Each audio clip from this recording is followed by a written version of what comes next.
Welcome to Potter Nexus. What if Harry Potter didn't accept the Triwizard Cup?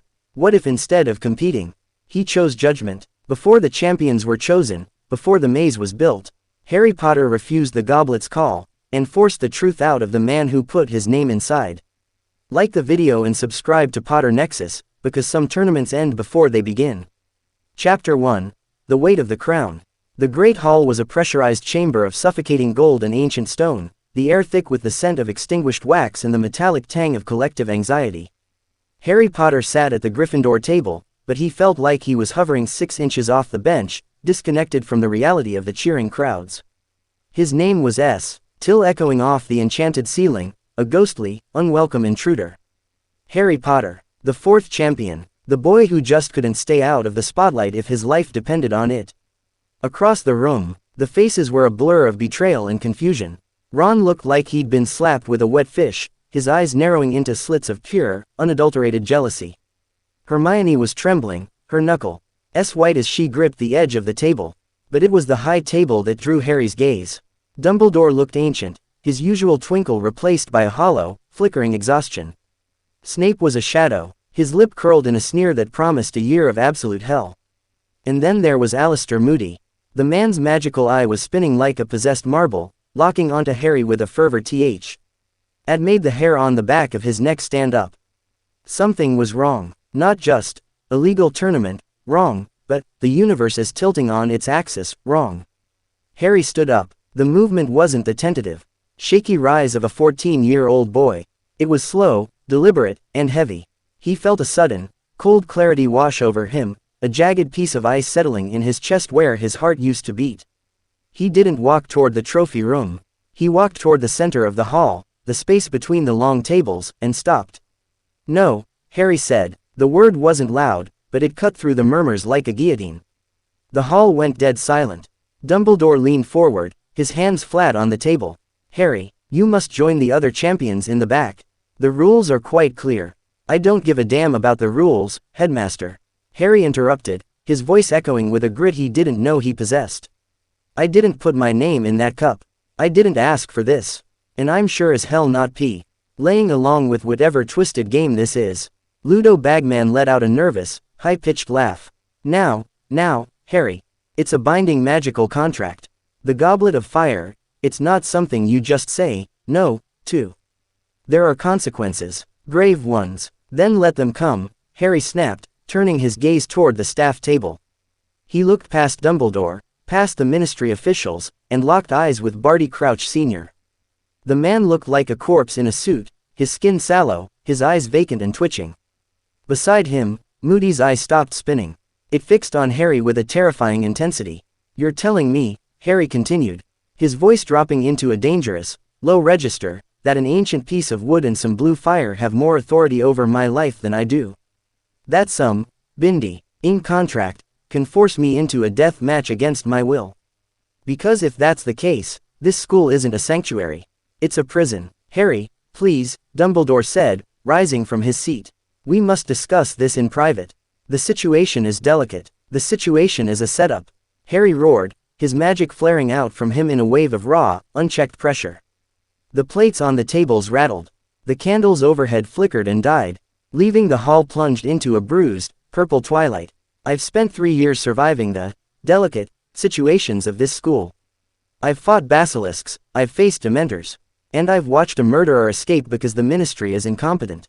I'm done being the pawn. He turned his back on the headmaster and looked directly at the Goblet of Fire. The blue flames were dancing, mocking him. You want a champion, Harry whispered, though the words carried to every corner of the room. Find someone else. I refuse. A collective gasp sucked the air out of the room. Refusal was unheard of. The goblet was an artifact of absolute law. To deny it was to invite the loss of one's magic, or worse. Mr. Potter, Crouch Sr. said, his voice raspy and mechanical. The rules are absolute. You must compete. You have no choice. Harry's eyes narrowed. He saw something in Crouch's expression, a flicker of something that wasn't just bureaucracy. It was fear. Real, visceral fear. And underneath it, a layer of something oily and wrong. Harry's hand went to his scar. It wasn't burning, but it was pulsing, a rhythmic throb that matched the heartbeat of the man. Standing at the edge of the shadows, Alastor Moody. The realization hit Harry like a bludgeon to the gut. The pieces shifted. The fake eye, the flask, the sudden appearance of his name. It wasn't just a conspiracy, it was an execution. "I'll play," Harry said suddenly, his tone shifting from rage to a cold, calculating steel. Dumbledore sighed in relief. "Good, Harry. Now, if you'll just—" "I'll play," Harry repeated, cutting him off.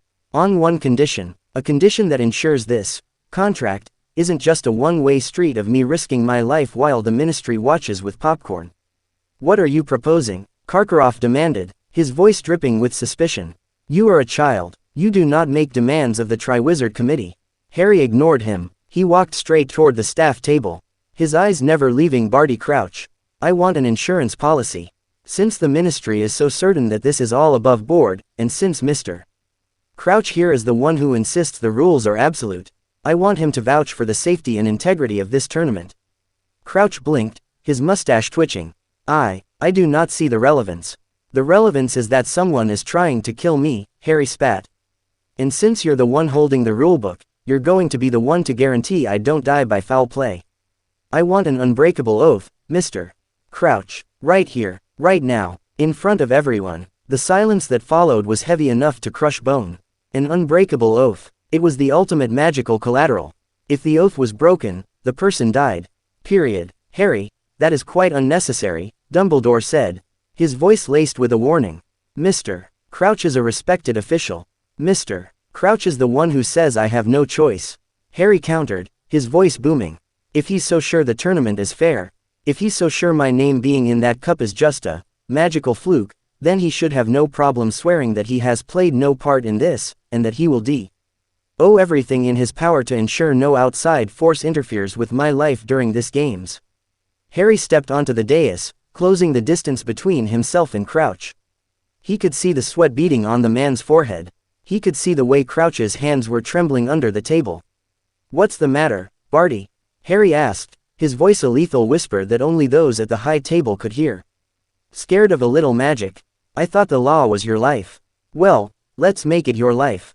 Moody moved then, his wooden leg thumping heavily on the stone. "Now listen here, kid. Stay back, Alistair," Harry growled, not even looking at him. "This is between me and the Ministry. Or is there a reason you don't want him to swear it? Worried about your friend?" The tension in the room was a physical weight. The students were leaning forward, sensing the shift in power. Harry Potter wasn't the golden boy tonight. He was something else, something darker, something that had finally realized that in the world of wizards, power was the only currency that mattered. Crouch looked trapped. He looked at Dumbledore, but the headmaster was watching Harry with an expression of profound sadness and dawning realization. He looked at the goblet, which was still spitting blue sparks. I have nothing to hide," Crouch stammered, his voice thin. "Then prove it," Harry said. He reached out and grabbed Crouch's right arm. The man flinched, but Harry's grip was like iron. "Someone get a bonder." "I will do it," a voice rang out. It was Snape. He stood up, his black robes billowing around him like a shroud. There was a strange, unreadable glitter in his dark eyes, something that looked almost like respect, buried under layers of hatred. Snape walked over, his wand drawn. He looked at Harry, then at the terrified Crouch. "The terms, Potter?" Snape asked, his voice silken. "First," Harry said, his voice clear and resonant, "Barty Crouch swears that he did not place my name in the Goblet of Fire. Nor did he conspire with anyone else to do so. Second, he swears that he will act with total transparency and will not withhold any information regarding the safety of the champions. Third, he swears that if he discovers any plot to harm me outside the official dangers of the tasks, he will intervene immediately, regardless of the cost." Crouch was shaking now, his face a mask of gray terror. I cannot swear to everything, the tasks are dangerous by nature." "I said, outside the official dangers," Harry corrected. "Don't play word games with me, Barty. Swear it, or I walk out of this hall, magic be damned. I'd rather be a squib than a corpse in your trophy case." Crouch looked at the wand Snape was leveling at their joined hands. He looked at the hundreds of witnesses. He had no exit. If he refused, he was admitting guilt in front of the entire wizarding world. If he accepted, "I swear," Crouch croaked. Snape's wand emitted a thin tongue of brilliant red flame. It wound itself around their wrists like a red-hot wire. Harry didn't flinch. He felt the heat, felt the magic sinking into his skin, branding him, linking his soul to the man across from him. "And do you swear to ensure the integrity of this tournament against all shadows?" Harry prompted. I swear," Crouch whispered. The flame flared bright gold, blindingly beautiful and terrifyingly lethal. The bond settled. The air in the hall seemed to snap back into place, the pressure equalizing. Harry let go of Crouch's arm. The man slumped back into his chair, looking like he'd aged 20 years in 20 seconds. Harry turned back to the hall, his eyes scanning the crowd until they landed on the Gryffindor table. He saw the fear in their eyes. Good, let them be afraid. It was better than being a victim. "The fourth champion has made his move," Harry said to the silent room. "Now let's see how the rest of you play." He didn't wait for a response. He didn't look at Dumbledore. He walked out of the Great Hall, his footsteps echoing like drumbeats in the silence. As he passed Moody, he caught the faint scent of something, polyjuice potion. Bitter, like overcooked cabbage and old socks. Harry didn't stop. He had work to do. He had a war to win, and for the first time in his life, he wasn't going to wait for the enemy to strike first. He was going to burn the whole script down.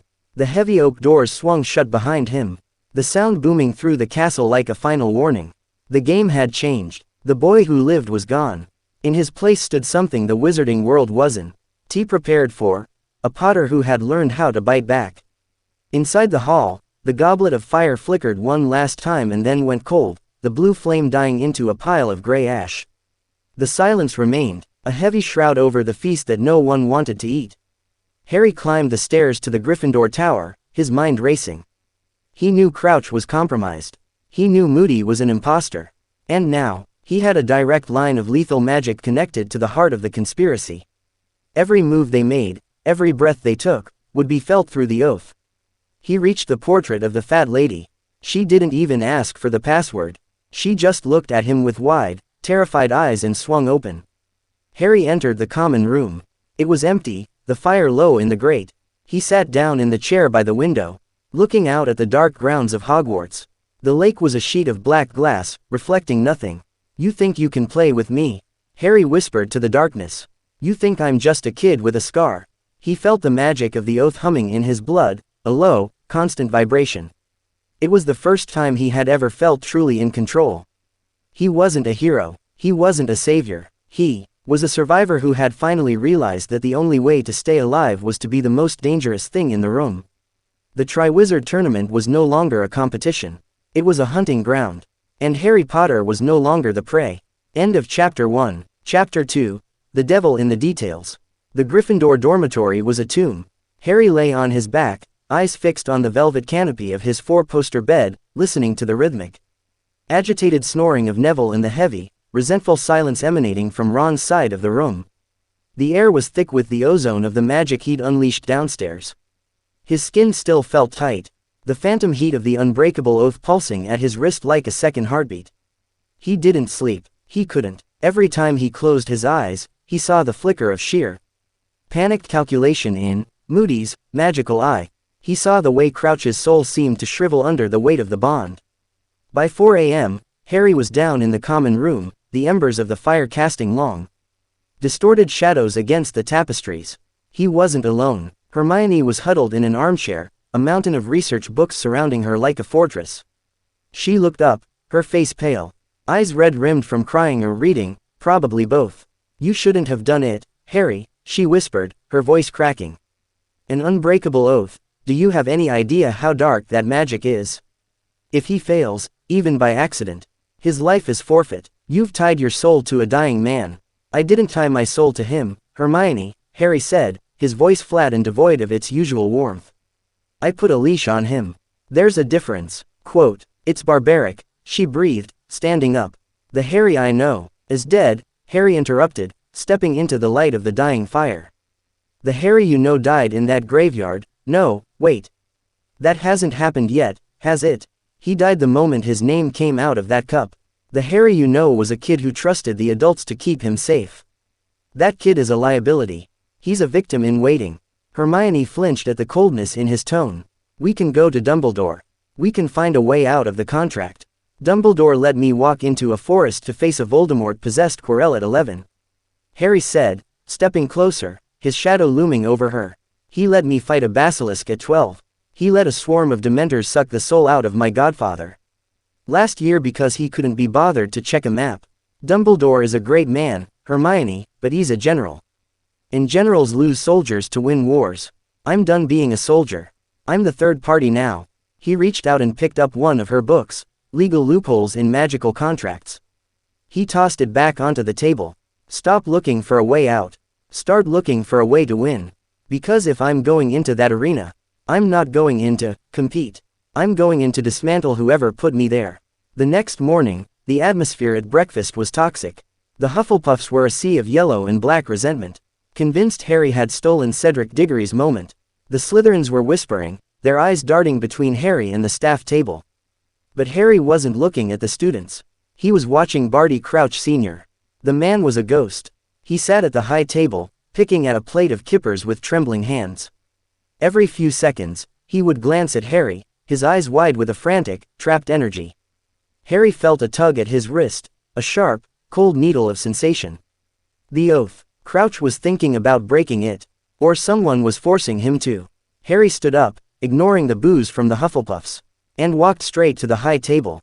He didn't stop until he was standing directly in front of the ministry official. Mr. Crouch, Harry said, the hall falling into an expectant hush. You look unwell. Perhaps a walk on the grounds would do you some good. I find the fresh air helps clear the mind of unwanted influences.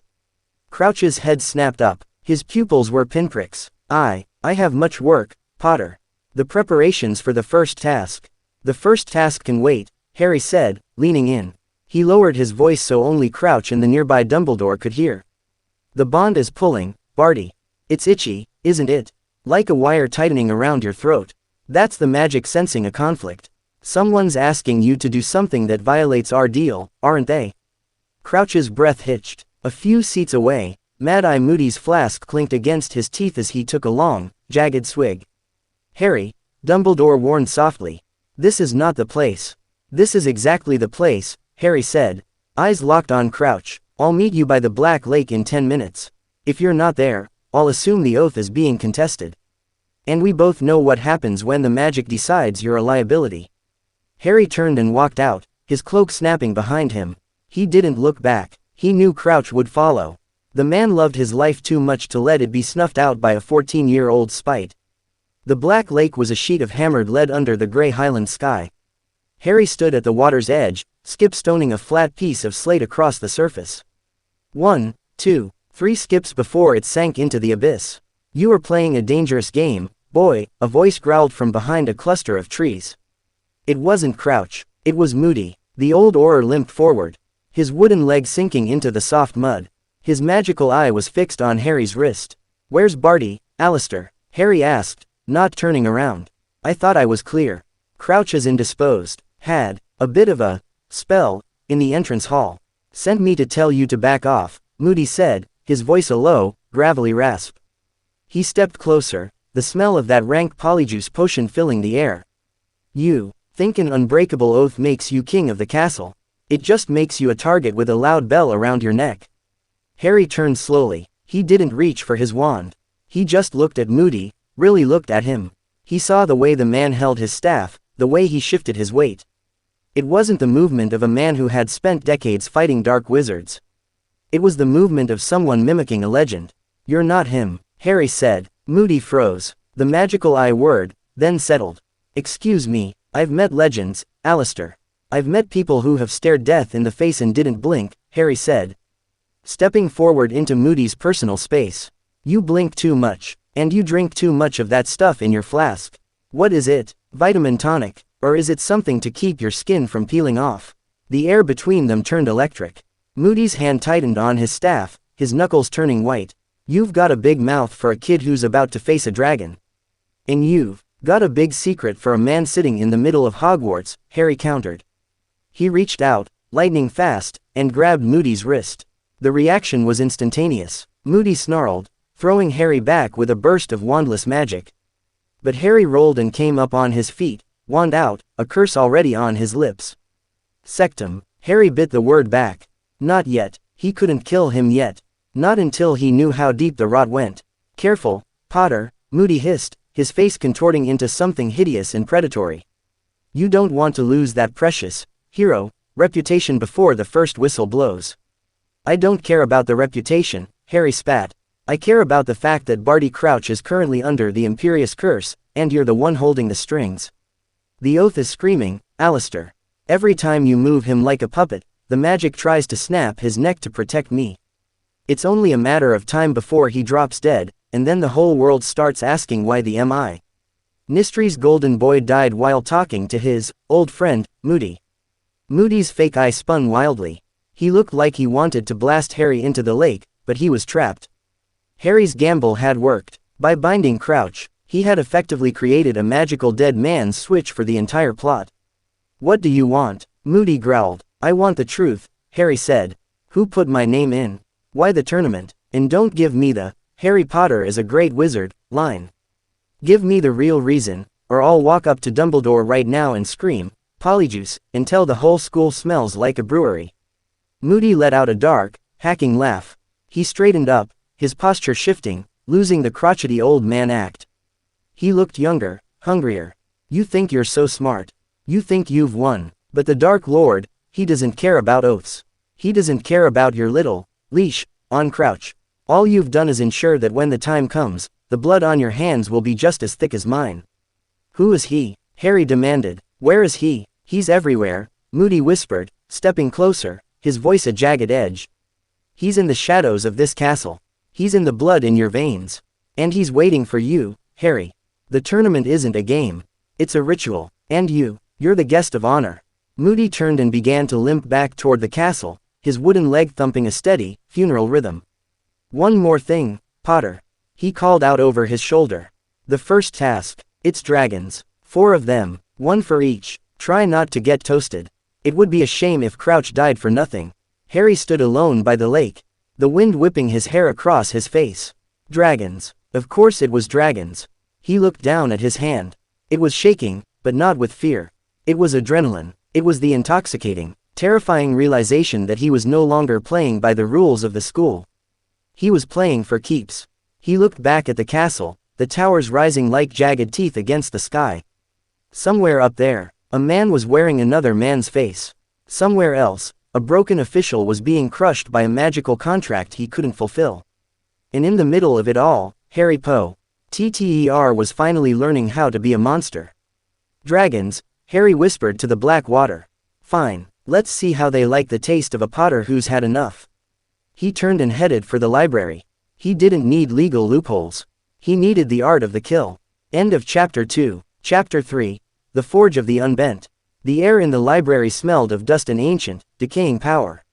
It was past midnight, and the restricted section was a labyrinth of shadows that seemed to breathe with a life of its own. Harry moved through the stacks not like a student, but like a thief. He wasn't looking for schoolbooks anymore. He was looking for weapons. His wrist was throbbing. Every time he thought of the Moody thing, the imposter, the unbreakable oath hummed under his skin.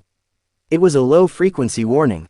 Barty Crouch Sr. was being pressured. Somewhere in the bowels of the castle or the outskirts of the grounds, the real puppet master was pulling Crouch's strings so hard the magical bond was beginning to fray the man's sanity. Harry pulled a heavy, iron-bound tome from a shelf labeled The Calculus of Cruelty, Forbidden Transmutation and the Primal Flame. He slammed it onto a desk, the sound echoing like a gunshot in the silence. You're going to get caught, Harry. Harry didn't jump. He didn't even turn around. He knew the soft, rhythmic sound of Hermione's breathing. The old Harry would get caught. This Harry, I'm invisible even when I'm standing right in front of them. Hermione stepped out from behind a shelf, her face gaunt.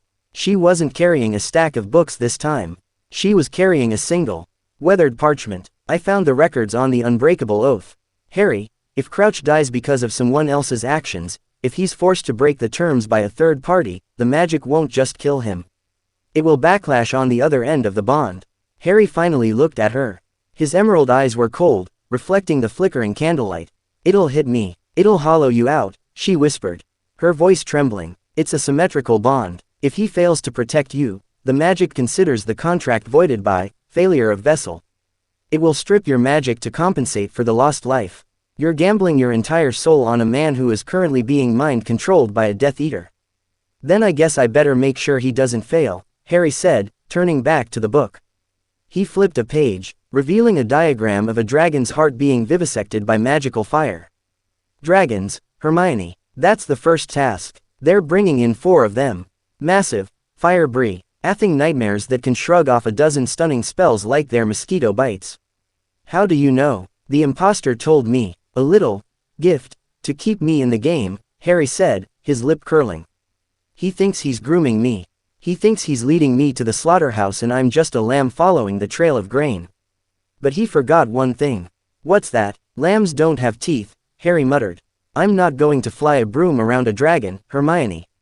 I'm not going to distract it or use a conjunctivitis curse like some amateur. If they want a spectacle, I'll give them one they'll never forget. I'm going to kill it. Hermione gasped, her hand flying to her mouth. Harry, you can't. It's a protected species, and it's a beast sent to murder me for the entertainment of a crowd that hates me. Harry roared, his voice rising in a sudden, violent surge of emotion. The Hufflepuffs hate me. The Slytherins want me dead. The Ministry wants me to be a billboard for their international cooperation bullshit. I am done being the boy who survived. I'm going to be the man who ends things. He slammed his hand onto the page of the book. I need to know how to pierce dragon hide. Not with a spell. They're too magic resistant. I need something physical, something forged in the kind of heat they can't handle. Hermione looked at him for a long time. She saw the hardness in his jaw, the way his hands didn't shake anymore. She saw the boy she loved disappearing into the furnace of his own rage, and she realized that she could either let him burn alone or help him build the fire. The heart, she said softly, stepping closer to the book. A dragon's heart is the source of its resistance. If you can disrupt the flow of magic from the heart to the scales, even for a second, the hide becomes as soft as parchment. Harry looked at her, a slow, predatory smile spreading across his face. There's my brilliant Hermione. How do we disrupt it? A focused, high-frequency vibration, she said, her mind beginning to whir. A sonic pulse tuned to the resonance of dragon blood. But you'd need to be close. Close enough to touch it.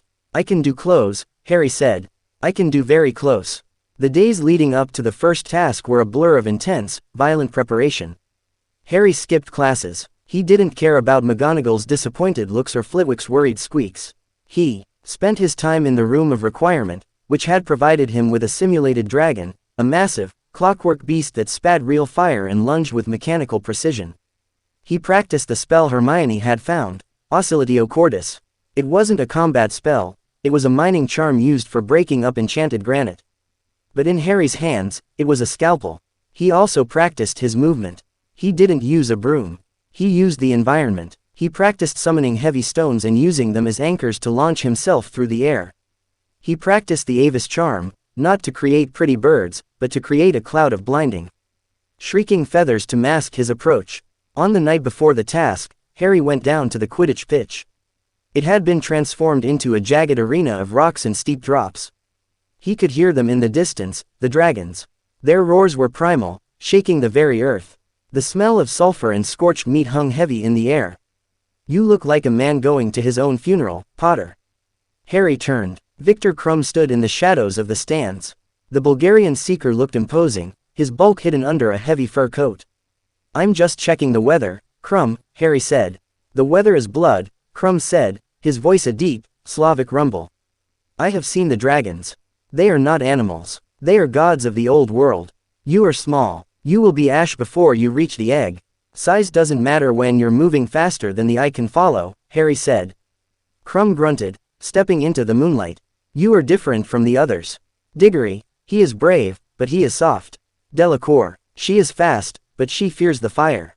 You smell like someone who has already died once.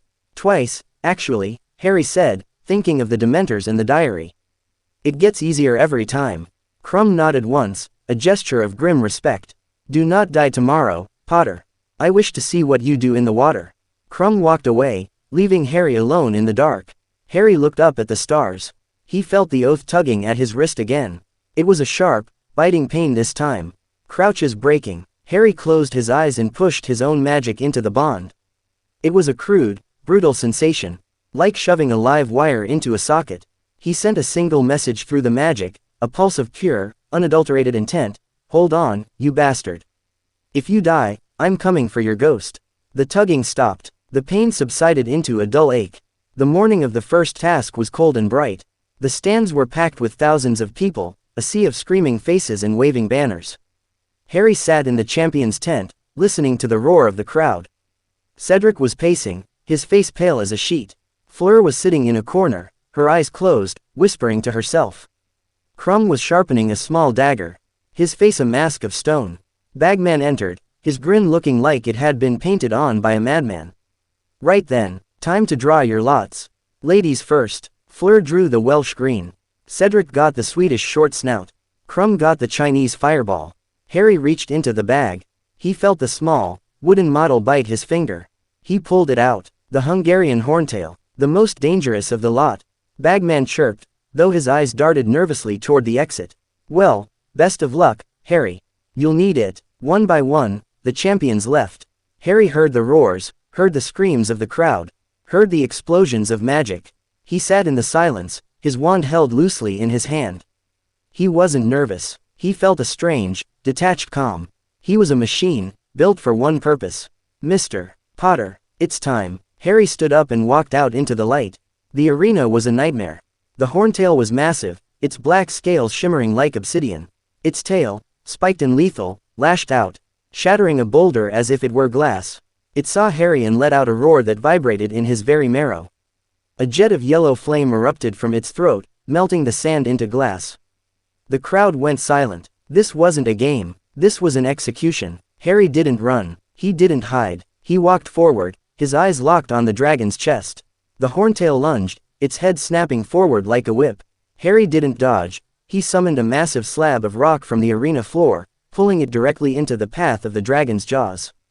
The beast's teeth crunched into the stone, and in that split second of confusion, Harry moved. He didn't use a broom. He cast a point-blank depulso on the ground beneath his feet, the force of the spell launching him 40 feet into the air. As he soared over the dragon's back, he cast Avis. Thousands of small, black birds erupted from his wand, a swirling vortex of wings and beaks that swarmed the horntail's eyes. The dragon screamed, thrashing blindly, its tail whipping through the air in a desperate arc. Harry landed on the dragon's neck. The crowd screamed. Dumbledore stood up, his hand gripping his wand so hard it smoked. The horntail reared up, trying to shake him off, but Harry dug his fingers into the gaps between the scales, his magic bonding him to the beast's skin. He crawled forward, the heat coming off the dragon's body enough to blister his skin through his robes. He reached the base of the skull, right above the heart. Now, Harry whispered. He pressed the tip of his wand against the thin membrane between two massive obsidian plates. Oscillatio cordis, a high-pitched, agonizing whine filled the arena. It wasn't a sound, it was a frequency that bypassed the ears and went straight into the brain. The horntail stiffened, its eyes rolled back, the magical aura that protected its hide flickered and died. Harry didn't stop. He pulled a silver dagger from his belt, a goblin-made blade he'd stolen from the room of requirement. He plunged it into the gap. The dragon's blood sprayed out, hot and steaming. Harry didn't flinch. He twisted the blade, feeling the dragon's heart stutter under the pressure of the spell. The beast let out one final, strangled wheeze and collapsed. It hit the ground with a force that shook the stands, a cloud of dust and sand swallowing both the dragon and the boy. The silence that followed was absolute. Through the dust, a figure emerged. Harry Potter, drenched in black dragon blood, his robes shredded, his face a mask of gore and soot. He was walking slowly, his hand clutched around a golden egg. He didn't look at the crowd. He didn't look at the judges. He walked straight toward the VIP box where Barty Crouch Sr. was sitting. Harry stopped 10 feet away. He held up the golden egg, then dropped it. It cracked on the stone, the screeching wail of the mermaid song filling the air. Harry looked Crouch in the eye. Through the bond, he felt the man's terror. He felt the imposter's shock. "I'm still here, Barty," Harry said, his voice carrying through the magical silence. "And I'm coming for the rest of you." He turned and walked toward the medical tent, leaving the corpse of the most dangerous creature in the world behind him. The boy who lived was gone. The dragon slayer had arrived. End of Chapter 3. Chapter 4. The Blood of the Covenant. The medical tent was a sanctuary of white linen and the sharp, clinical sting of essence of dittany. Madame Pomfrey was hovering over Harry like a frantic moth, her wand darting in intricate patterns to knit the scorched skin on his forearms.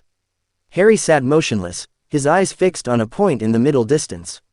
The black dragon blood had dried on his face, cracking like a second skin, a dark ceramic mask that hid the boy and left only the soldier.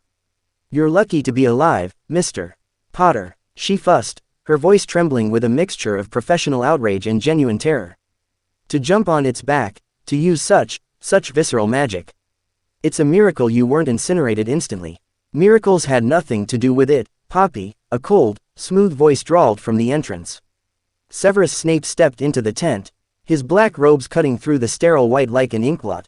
He looked at Harry, not with his usual sneer, but with a gaze that was disturbingly clinical, as if he were re-evaluating the pot in sea of a potion he'd previously dismissed as a failure. The boy didn't rely on luck. He relied on the fundamental disruption of magical biology, Snape said, his eyes lingering on the silver dagger sitting on the side table. Still stained with the Horntail's ichor. "A mining charm, Potter.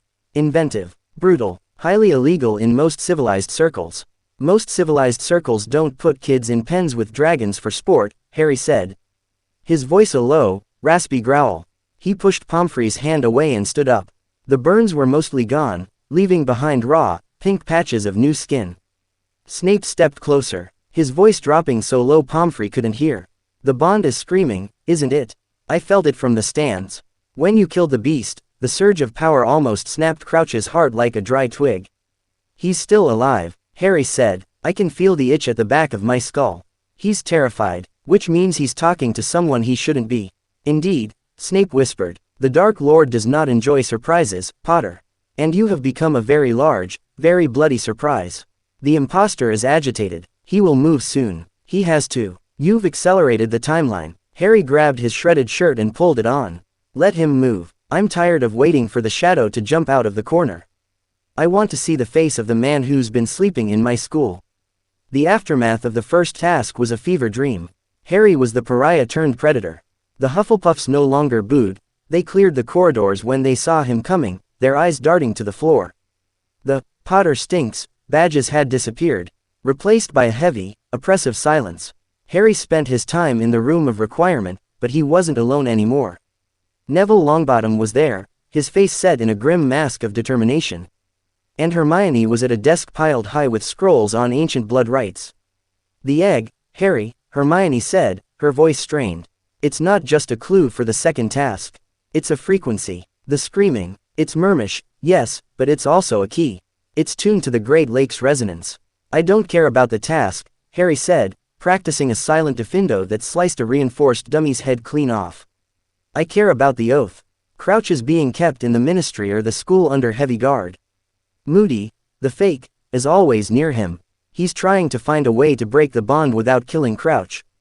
Because if Crouch dies, the ministry starts an inquiry that even Dumbledore can't stop." "Harry," Neville said, stepping forward. He was holding his father's old wand, his knuckles white. "I want in. I saw what you did to the dragon. Gran always said you were special, but that wasn't just the boy who lived. That was a warrior. I'm tired of being the joke of Gryffindor. If there's a war coming, I want to be able to stand." Harry looked at Neville. He saw the trauma in the boy's eyes, the same trauma Harry felt in his own bones. "It's not going to be like the dueling club, Neville. I'm not going to teach you how to disarm people. I'm going to teach you how to survive a room full of people who want to peel the skin off your bones." "Teach me," Neville said, his voice unwavering. That night, the oath flared with the intensity of a sun. Harry collapsed in the middle of the common room, clutching his wrist as a wave of pure, agonizing cold washed over him. Betrayal. The magic of the Unbreakable Oath was sensing an attempt to circumvent the terms. Crouch wasn't being killed, he was being erased. Harry scrambled to his feet, his vision blurring. He didn't grab his cloak. He didn't grab his map. He sprinted out of the portrait hole, his heart hammering against his ribs. He followed the pull of the bond, the invisible wire dragging him toward the third floor. Toward the office of the Defense Against the Dark Arts professor. He reached the door and didn't knock. He blew it off its hinges with a silent reducto that turned the wood into splinters. Inside, the scene was a tableau of madness. Barty Crouch Sr. was slumped in a chair, his eyes rolled back, froth at the corners of his mouth. Standing over him was Alistair Moody, his wand pressed against Crouch's temple. The magical eye was spinning frantically, but the real eye was wide and bloodshot. "Stop," Harry roared, his wand leveled at the imposter's heart. "You're too late, Potter." Moody snarled, his voice shifting, the gravelly rasp slipping to reveal a younger, more manic tone. "He's a weak link. He was going to break. He was going to tell Dumbledore everything just to save his own pathetic hide from your little oath. If he breaks, you die." Harry shouted. "The magic will backlash, not if I hollow him out first." The imposter laughed, a high, screeching sound. A modified obe, Liviate mixed with a confundus so deep he won't even remember his own name, let alone the terms of an oath. The magic needs a conscious intent to break a contract, Potter. If there's no mind left to intend, the bond just withers. "I won't let you," Harry said, his magic flaring. The jars of dark creatures on the shelves began to shatter. "You think you can stop me?" The imposter turned, his face twitching. The polyjuice was wearing thin, one side of his face was sagging, the skin beginning to bubble and reform into a sharper, younger jawline. "I've spent months in this skin. I've fooled the greatest wizard of the age. You're just a lucky brat who got a few good hits on a dragon." The imposter fired a killing curse. The green light illuminated the room in a sickly, necrotic glow. Harry dived behind Moody's heavy desk, the wood disintegrating into ash where the curse hit. Harry didn't fire back a shield. He didn't use a stunner. He reached out with his magic and grabbed the Unbreakable Oath bond itself. It was an act of pure insanity. He reached into the metaphysical space where his soul was tied to Crouch's and pulled. "Crouch!" Harry screamed through the bond. "Wake up, he's killing you. Remember the oath. Remember the price." The effect was instantaneous. Crouch's body convulsed. A burst of golden light erupted from the man's chest, the magic of the oath reacting to the external threat. The imposter was thrown back, his wand flying from his hand. Harry vaulted over the desk. He didn't go for his wand, he went for the man's throat. He tackled the imposter to the ground, the two of them crashing into a cabinet of sneakoscopes that began to whistle and shriek in a deafening chorus. They rolled across the floor, Harry punching with a raw, primal fury. He felt the man's nose break under his knuckles. He felt the magical eye pop out of its socket and roll away. The imposter snarled, his hands finding Harry's throat. His face was fully changing now, the grizzled hair darkening, the scars fading. It was Barty Crouch Jr. The dead son, the fanatical loyalist. "He will return." Crouch Jr. wheezed, his grip tightening. "And you will be the first to bleed." Harry's vision was spotting. He couldn't reach his wand. His lungs were screaming for air. He felt the oath on his wrist. It was burning hot now, the gold light bleeding into his skin. He realized then that the bond wasn't just a leash. It was a conduit. Harry stopped fighting the grip. He grabbed Crouch Jr.'s wrists and opened his mind. He poured every ounce of his pain, his rage, and the raw, refined power of the Unbreakable Oath into the man through their physical contact. "Suffer," Harry whispered in his mind. Crouch Jr. let out a horrific, gurgling scream. The gold light of the oath flowed from Harry's arm, into Crouch Jr.'s body, and connected to the father slumped in the chair. The triangle was complete. The magic of the bond recognized the son's blood as a surrogate for the father's violation. The room exploded in a flash of white heat. When the spots cleared from Harry's eyes, he was lying on his back, gasping for air. The office was a ruin. Barty Crouch Sr. was dead. His H.E.R. had finally given out under the strain of the magical feedback. Barty Crouch Jr. was curled in a fetal position, his skin smoking, his eyes wide and vacant.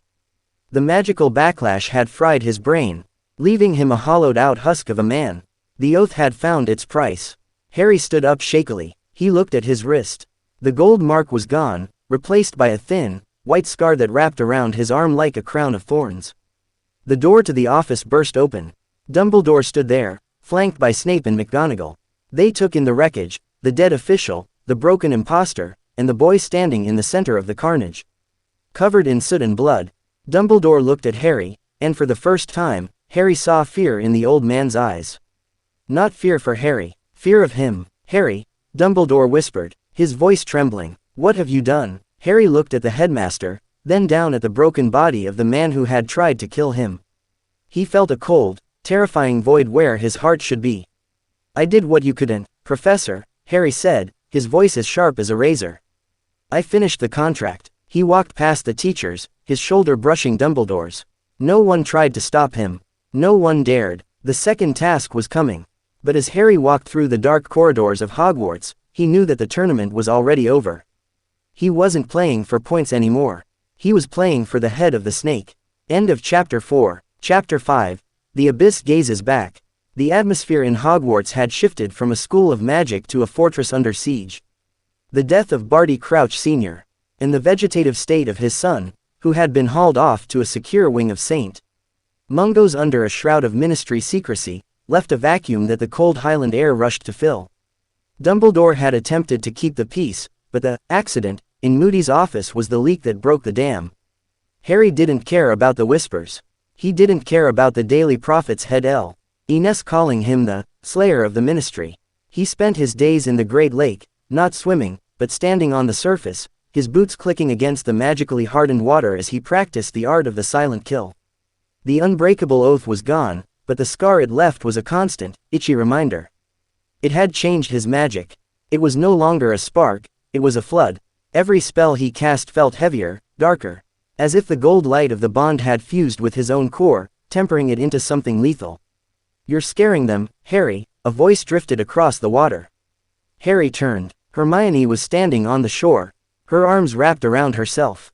Beside her stood Sirius Black, or rather, a large, shaggy black dog that shimmered into the form of a man as the shadows touched him. "Let them be scared," Harry said. His voice flat, he flicked his wand, and a jet of water rose from the lake, freezing instantly into a jagged spear of ice. He shattered it with a thought. "Fear is the only thing that keeps people from sticking a knife in your back in this place." Sirius stepped onto the hardened water, his gait unsteady. He looked older, his face gaunt from his time in hiding, but his eyes burned with a fierce, protective light. "I didn't break out of Azkaban to watch you turn into a statue, Harry. What happened in that office?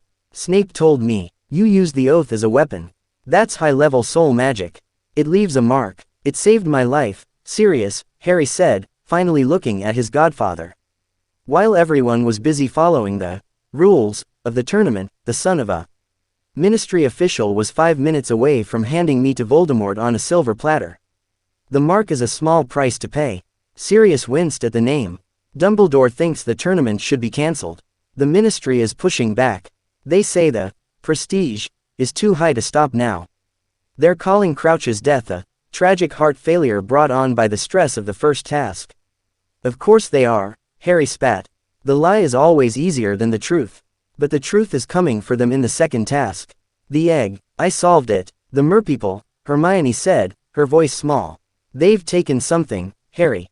Or they will. An hour long you'll have to look, and to recover what we took. It's not an object. The lore says they take what you'll sorely miss." Harry's gaze drifted to Hermione, then back to Sirius. A cold realization settled in his gut. "They're going to take you. They won't get the chance," Sirius growled. "I'm staying in the shadows." "But Hermione, Ron, the school is full of targets." "Then I'll make the lake a graveyard," Harry said. It wasn't a boast, it was a vow. The morning of the second task was an iron-gray dawn. The stands were built directly over the water, the wood creaking under the weight of thousands of spectators. Harry stood on the champion's platform, stripped to the waist despite the biting cold. His body was lean, corded with new muscle, and his skin was a map of the year's violence, the dragon's burn on his arm, the white ring of the oath on his wrist.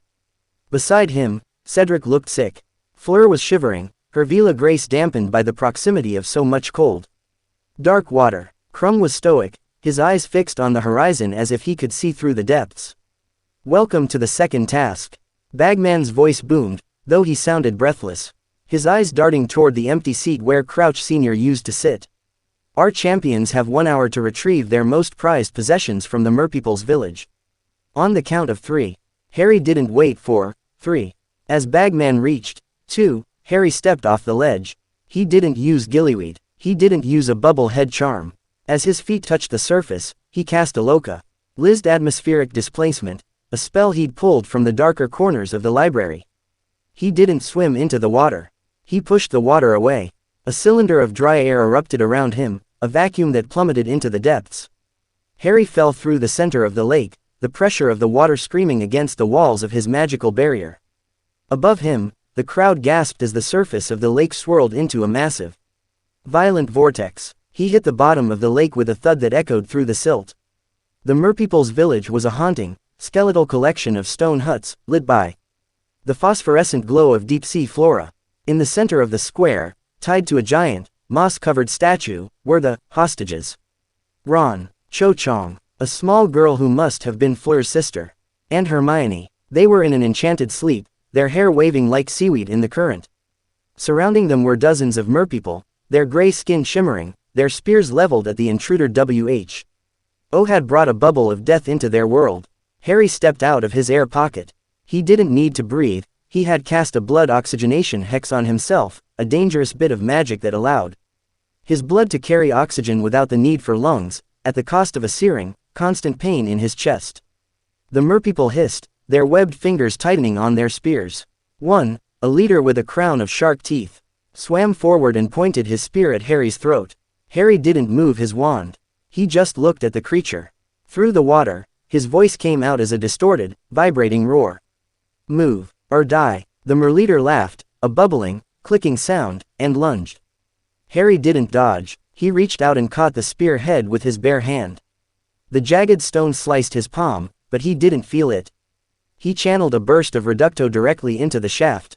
The spear disintegrated, the shockwave blowing the merleader back into a stone wall. The rest of the swarm descended. It was a slaughter. Harry moved through the water with the grace of a shark and the brutality of a butcher. He didn't use stunning spells. He used Diffindo to slice through webbing, Incendio, modified to burn blue and hot even underwater, to create walls of boiling steam that cooked the skin of his attackers. He wasn't Harry Potter anymore. He was a force of nature. He reached the statue and slashed the ropes holding Hermione. He didn't go for Ron. He didn't go for the others. He grabbed Hermione and pulled her into the dry pocket of air he had maintained. The merpeople were retreating now, leaving a trail of dark, green blood in the water. They had never seen a wizard fight like this. Wizards were supposed to be clever. They were supposed to use tricks. This boy used nothing but raw, unadulterated violence. Harry looked at the other hostages. He saw the timer in his head. 40 minutes left. He looked at Fleur's sister. The girl was small, fragile. Fleur would never make it through the merpeople now. Not after what Harry had done to them. They were whipped into a frenzy of territorial rage. Harry sighed, a bubble of blood escaping his lips. He pointed his wand at the ropes of the other 3 hostages. Relatio. He grabbed all 4 of them, anchoring them to his belt with magical tethers. He was the anchor, and they were the balloons. Up, he whispered. He didn't swim. He inverted the pressure of his air pocket. Instead of pushing out, he let the lake pull him. The sudden change in buoyancy shot him toward the surface like a cannonball. He breached the water in the center of the arena. A geyser of spray erupting 50 feet into the air. He landed on the champion's platform, 4 unconscious bodies thudding onto the wood behind him. The silence in the stands was deafening. No one cheered. They just stared at the boy who had ended the task in 20 minutes, who was covered in green merman blood and his own red life force, and who looked like he wanted to kill everyone in the room. Harry walked over to Dumbledore, who was standing at the edge of the judges' table. I brought them all back, Harry said, his voice a jagged rasp. Not because the rules said I had to, but because I'm tired of people being taken from me. He looked at the golden egg, which was sitting on the table. He picked it up and crushed it in his hand. The metal groaned and buckled, the mermaid's scream silenced forever. The third task is the maze, isn't it? Harry asked. Dumbledore nodded slowly, his eyes full of a profound, shattering grief. Yes, Harry, the maze. Good, Harry said, earning to look at the dark forest in the distance. Tell Voldemort to stop hiding in the hedges. I'm coming for the center. He walked away, leaving the great hall of the wizarding world to tremble in his wake. He had crossed the Rubicon. He had looked into the abyss, and when the abyss looked back, Harry Potter had simply winked. End of Chapter 5. Chapter 6. The Architecture of the Labyrinth. The W.X following the second task felt like the slow-motion collapse of a cathedral. The Ministry of Magic was in a state of high-octane panic. The Green Massacre, as the Daily Prophet had dubbed the skirmish in the lake, had sparked an international incident with the Mer government, but the wizarding public was more fixated on the boy at the center of the storm. Harry didn't walk the halls of Hogwarts anymore, he haunted them. He had become a ghost of the hero everyone expected, replaced by a silhouette of cold efficiency. Dumbledore had tried to call him to the office 3 times. Each time, Harry had ignored the summons. The greater good was a currency Harry no longer accepted. Instead, Harry spent his nights in the room of requirement with Neville and Hermione. The room had transformed into a brutalist training ground, a maze of shifting obsidian walls that bled thick, black smoke. Again, Harry commanded. Neville was on one knee, gasping for air, his face smeared with sweat and soot. He had been facing a trio of enchanted dummies that fired stinging jinxes and bone-breaking curses with relentless precision. I can't feel my wand hand, Harry," Neville wheezed. "The Death Eaters won't care about your hand, Nev," Harry said, his voice a low, lethal thrum. He stood at the edge of the clearing, his wand held loosely, pointing at the floor. "They'll take your hand, then your legs. Then they'll make you watch while they take your mind. Stand up, find the core, don't cast from your wrist, cast from your gut." Neville roared, a sound of pure, concentrated frustration, and surged to his feet. He leveled his father's wand and unleashed a reducto so powerful it didn't just shatter the lead dummy, it vaporized the chest cavity into a cloud of fine metallic dust. Harry nodded once. "Better. Now do it while you're bleeding." Hermione sat in the corner, surrounded by maps of the Hogwarts grounds. She wasn't studying for the OWLs. She was dissecting the third task. "The maze is being grown on the Quidditch pitch, Harry. But it's not just hedges. Hagrid's been bringing in blast-ended scroots, but the Ministry sent in something else. Sentient wards. They're layering the soil with Aegis Obscura. Dark sensing wards," Harry muttered, stepping away from Neville. "They're trying to neutralize my magic before I even get to the center." "They're trying to neutralize you," Hermione corrected, her eyes wide with fear. "Fudge is terrified. He thinks you're a rogue element.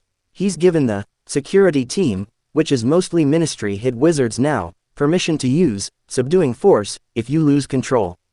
"Let them try," Harry said. He walked over to a table covered in a heavy black cloth. He pulled it back to reveal the silver dagger he'd used on the dragon. He had spent the last month enchanting it, etching runes of Sanguis Vinculum into the blade. "Blood binding. If Voldemort wants a ritual, I'll give him one," Harry whispered. "He wants my blood, he can have it, but blood carries the soul. And my soul is currently a cage of unbreakable oaths and dragon's fire. Let's see if he can swallow that without choking." The night of the third task arrived with a sky the color of a fresh bruise. The Quidditch pitch was unrecognizable. Massive, towering hedges of dark, thorny greenery had swallowed the grass, reaching up like the fingers of a buried giant. The air around the maze hummed with a sickly, yellow light, the Ministry wards, vibrating with the intent to suppress. The four champions stood at the entrance. Cedric looked like he was going to his own execution. The boy's spirit had been dampened by the grim reality of the tournament. Fleur was a shadow of herself, her eyes darting to the hedges with a primal revulsion. Krum was a statue, but his eyes were fixed on Harry. A silent acknowledgement of the predator in their midst. Ludo Bagman stood on a magical platform, his voice amplified to a deafening roar. "Ladies and gentlemen, the final task. At the center of this labyrinth sits the Triwizard Cup. The first to touch it wins. Champions, on my whistle." He blew the whistle. Harry didn't run, he walked. As he stepped into the maze, the hedges closed behind him with a wet, thudding sound. The light of the stadium vanished, replaced by an oppressive, suffocating darkness. The wards immediately slammed into Harry's mind, a wave of magical pressure designed to induce lethargy and doubt. Harry didn't fight the wards. He absorbed them. He opened the white scar on his wrist, the mark of the oath, and let the suppression magic flow into the void where his connection to Crouch had been. The yellow light turned a sickly gold as it was devoured by his own core. He moved through the maze with a predatory silence. He didn't use Lumos. He didn't need it. His eyes, glowing with a faint, unnatural emerald light, saw the heat signatures of the creatures lurking in the dark. A blast-ended scroot erupted from the brush, its armor-plated tail sparking with fire. Harry didn't even slow down. He pointed his wand at the ground beneath the beast. Glacius Maximus. The ground turned to a sheet of absolute zero ice. The scroot's heat-based propulsion caused a catastrophic thermal shock. The creature shattered into 1,000 frozen shards. Harry stepped over the debris, his expression unchanged. 10 minutes in, the maze began to scream. It wasn't the wind, it was Fleur. Harry turned a corner and saw her. She was caught in a web of mist of Sphinx, her eyes milky white as she lived through her worst nightmares. Standing over her was Victor Krum, his wand leveled. His face a mask of blank, unthinking obedience. "Krum," Harry said. Krum turned. His eyes were milky too. "Imperious. Step aside," Victor, Harry said. You're being puppeted by a dead man's plan. Crumb didn't speak. He slashed his wand through the air, sending a flurry of Crucio sparks toward Harry. Harry didn't shield. He twisted his body with a speed that defied human reaction, the curses whistling past his ears. He closed the distance in 3 strides, his hand shooting out to grab Crumb's wand arm. He didn't disarm him. He broke the arm. The snap echoed through the maze. Crumb let out a strangled groan. The imperious curse flickering but holding. Harry didn't stop there. He slammed his palm into Crumb's chest, channeling a pulse of pure, raw magic that acted like a magical defibrillator. Wake up, Harry roared. The golden light of the oath scar flared. The imperious snapped like a dry twig. Crumb collapsed, gasping, his eyes clearing. Potter, Crumb wheezed, clutching his shattered arm. Someone, in the shadows, the maze is alive. Go, Harry said, pointing his wand at the sky. Periculum. Red sparks erupted from his wand. Stay with Delacour. The Ministry hid wizards will be here in minutes. Tell them the tournament is over. And you? Crumb asked. I'm going to finish the job, Harry said. He left them behind, moving deeper into the heart of the labyrinth. The air grew colder. The hedges began to bleed a dark, oily sap. He could feel it now, the cup. It was close, but it wasn't a prize. It was a beacon, tuned to the frequency of his own blood. He reached the central clearing. The Triwizard cup sat on a plinth of white stone, shimmering with a deceptive, inviting blue light. Standing near it was Cedric Diggory. Cedric was trembling, his wand shaking in his hand. He looked at Harry, his face a mask of terror. Harry, we should take it together. A Hogwarts victory. Like you said, we're a team. Don't touch it, Cedric, Harry said, his voice a warning from the grave. Why, we won. We made it. Cedric stepped toward the cup. It's a portkey, Cedric. Harry shouted, his magic flaring. It's not taking you to the podium. It's taking you to a butcher shop. Cedric froze, his hand inches from the handle. He looked at Harry, then at the cup. In that moment of hesitation, the shadows at the edge of the clearing shifted. A figure emerged. It was a man in dark robes. His face hooded, carrying a bundle that looked like a shriveled, deformed child. Peter Pettigrew. Kill the spare, a high, cold voice hissed from the bundle. Pettigrew leveled his wand at Cedric. Avada. Harry didn't think. He didn't have time for a spell. He threw the silver dagger. The blade spun through the air, a streak of moonlight and blood runes. It didn't hit Pettigrew's chest. It hit his wand hand, pinning the limb to a massive hedge trunk with a wet thwack. Pettigrew screamed, the bundle falling to the ground. Cedric, get out of here. Harry yelled, sprinting forward. But it was too late. The cup, sensing the proximity of the guest of honor, emitted a pulse of blue light that expanded like an explosion. It swallowed the clearing, the plinth, and both boys. The world spun into a dizzying blur of color and sound. Harry felt the familiar, violent tug at his navel, but he didn't fight it. He leaned into the magic, his hand reaching out to grab the bundle that had fallen from Pettigrew's grasp. They slammed into the ground. The air was thick with the scent of damp earth and ancient, rotting stone. Harry scrambled to his feet, his wand out, his heart a rhythmic drum of war. They were in a graveyard. A massive, marble headstone loomed over them, inscribed with a name that made Harry's blood run cold, Tom Riddle. Cedric was lying a few feet away, dazed but alive. Harry stood between him and the shadows. Welcome home, Harry, the high, cold voice whispered from the bundle on the grass. Harry looked at the shriveled thing that was Lord Voldemort. He didn't feel fear. He didn't feel the legendary boy who lived destiny. He felt a cold, clinical hunger. You've been looking for my blood, Tom, Harry said, his voice echoing off the tombstones. He held up his hand, the white scar of the oath glowing with a fierce, terminal light. Come and take it, but I should warn you, it's the only thing keeping me from burning this entire world to ash. The graveyard went silent. The hunt was over. The war had begun. End of Chapter 6. Chapter 7. The Ritual of Bone and Bitterness. The graveyard of Little Hangleton was a cathedral of rot. The air didn't just feel cold, it felt ancient. A heavy, velvet weight that pressed against Harry's lungs like a physical hand. Moonlight filtered through the gnarled branches of a yew tree, casting long, skeletal owl shadows that seemed to crawl across the tombstones. Cedric, get up, Harry said, his voice a low, vibrating hum of adrenaline. He didn't turn his head. His eyes were locked on the bundle of rags twitching in the tall grass. Get to the cup, now, Harry, what is this place? Cedric staggered to his feet, his breath coming in white, ragged plumes. He looked at the grave of Tom Riddle, then at the hunched figure of Wormtail. Who was whimpering, his hand pinned to the hedge back in the maze? No, Wormtail was here. The portkey had dragged the dagger with him. The rat man was clutching his mangled, silver-pierced hand, blood dripping onto the sacred soil of his master's ancestors. It's a trap, Cedric. Move. But the shadows were no longer empty. With a series of sharp, whip-like cracks, figures in bone-white masks and dark robes materialized in a circle around the clearing. The Death Eaters had arrived. They didn't attack. They stood like statues, a silent jury for the atrocity about to unfold. "The boy is mine," the voice from the rags hissed. It was a sound like dry leaves skittering over a tombstone. Wormtail, the cauldron, now. Pettigrew, sobbing and clutching his ruined hand, waved his wand with his left. A massive stone cauldron, large enough for a man to sit in, rose from the earth. It was filled with a liquid that shouldn't have been able to burn, yet it was already simmering, emitting a thick, oily smoke that smelled of sulfur and old copper. "I'm not going in there, Peter," Harry said. He leveled his wand, but he felt a sudden, crushing weight on his shoulders. The air itself seemed to solidify.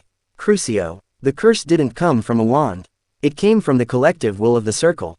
Harry didn't scream. He'd spent months training his mind to compartmentalize pain, to shove it into a dark corner of his consciousness. He fell to one knee, the white scar on his wrist glowing so bright it burned through his sleeve. "Harry." Cedric lunged forward, his wand raised. Stupefy. The red light was swatted away by a masked figure as if it were a fly.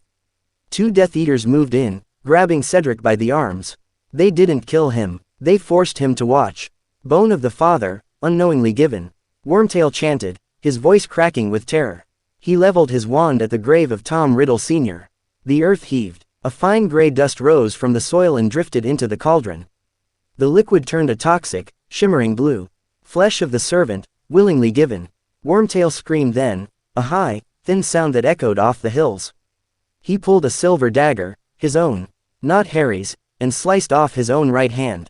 The limb splashed into the potion. The blue turned a violent, bruised purple. Wormtail approached Harry, his face a mask of agony and sweat. He reached out with a silver vial. "In blood of the enemy, forcibly taken."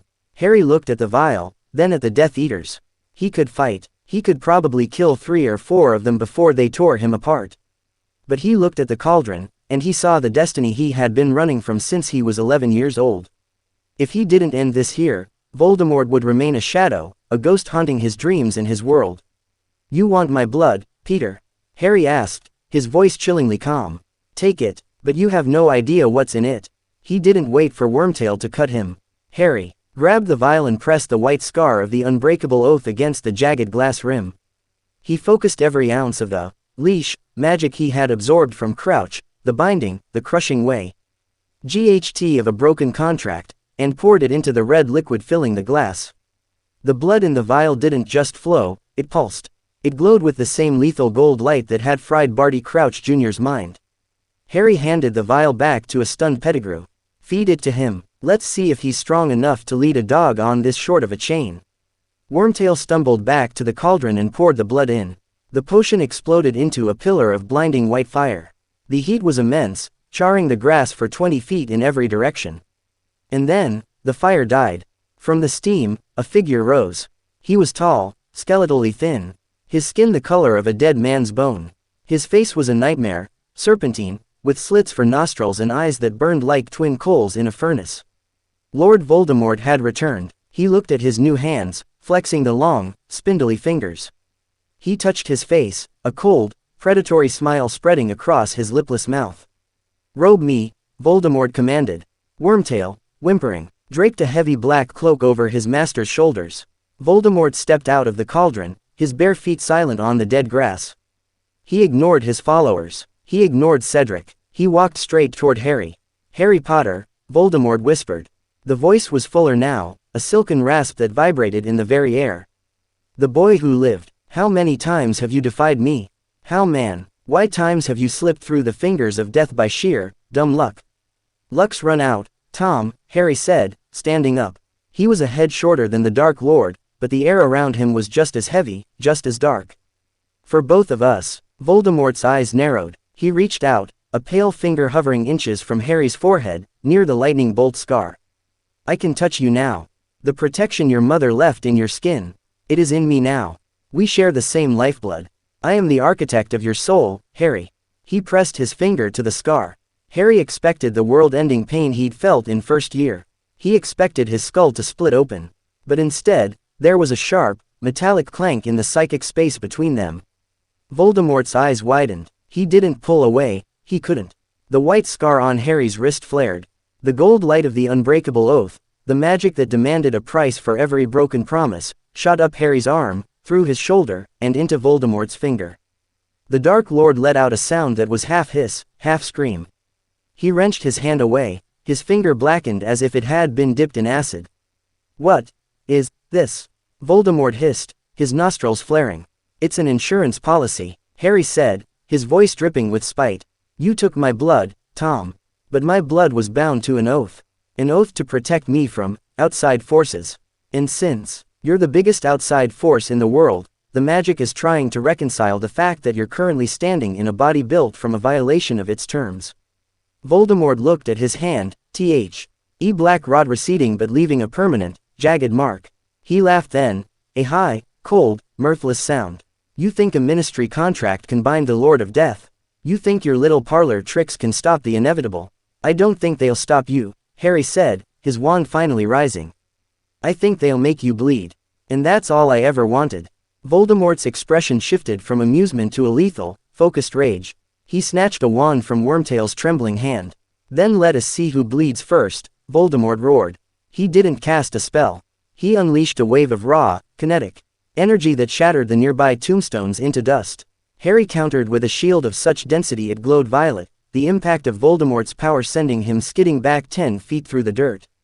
The Death Eaters moved to intervene. But Voldemort raised a hand. No, he is mine. I will break him in front of you all. I will show you that the Savior is nothing but a boy with a clever tongue. Voldemort began to circle. Harry matched him. You've learned much, Harry, Voldemort said, his voice projecting to the masked watchers.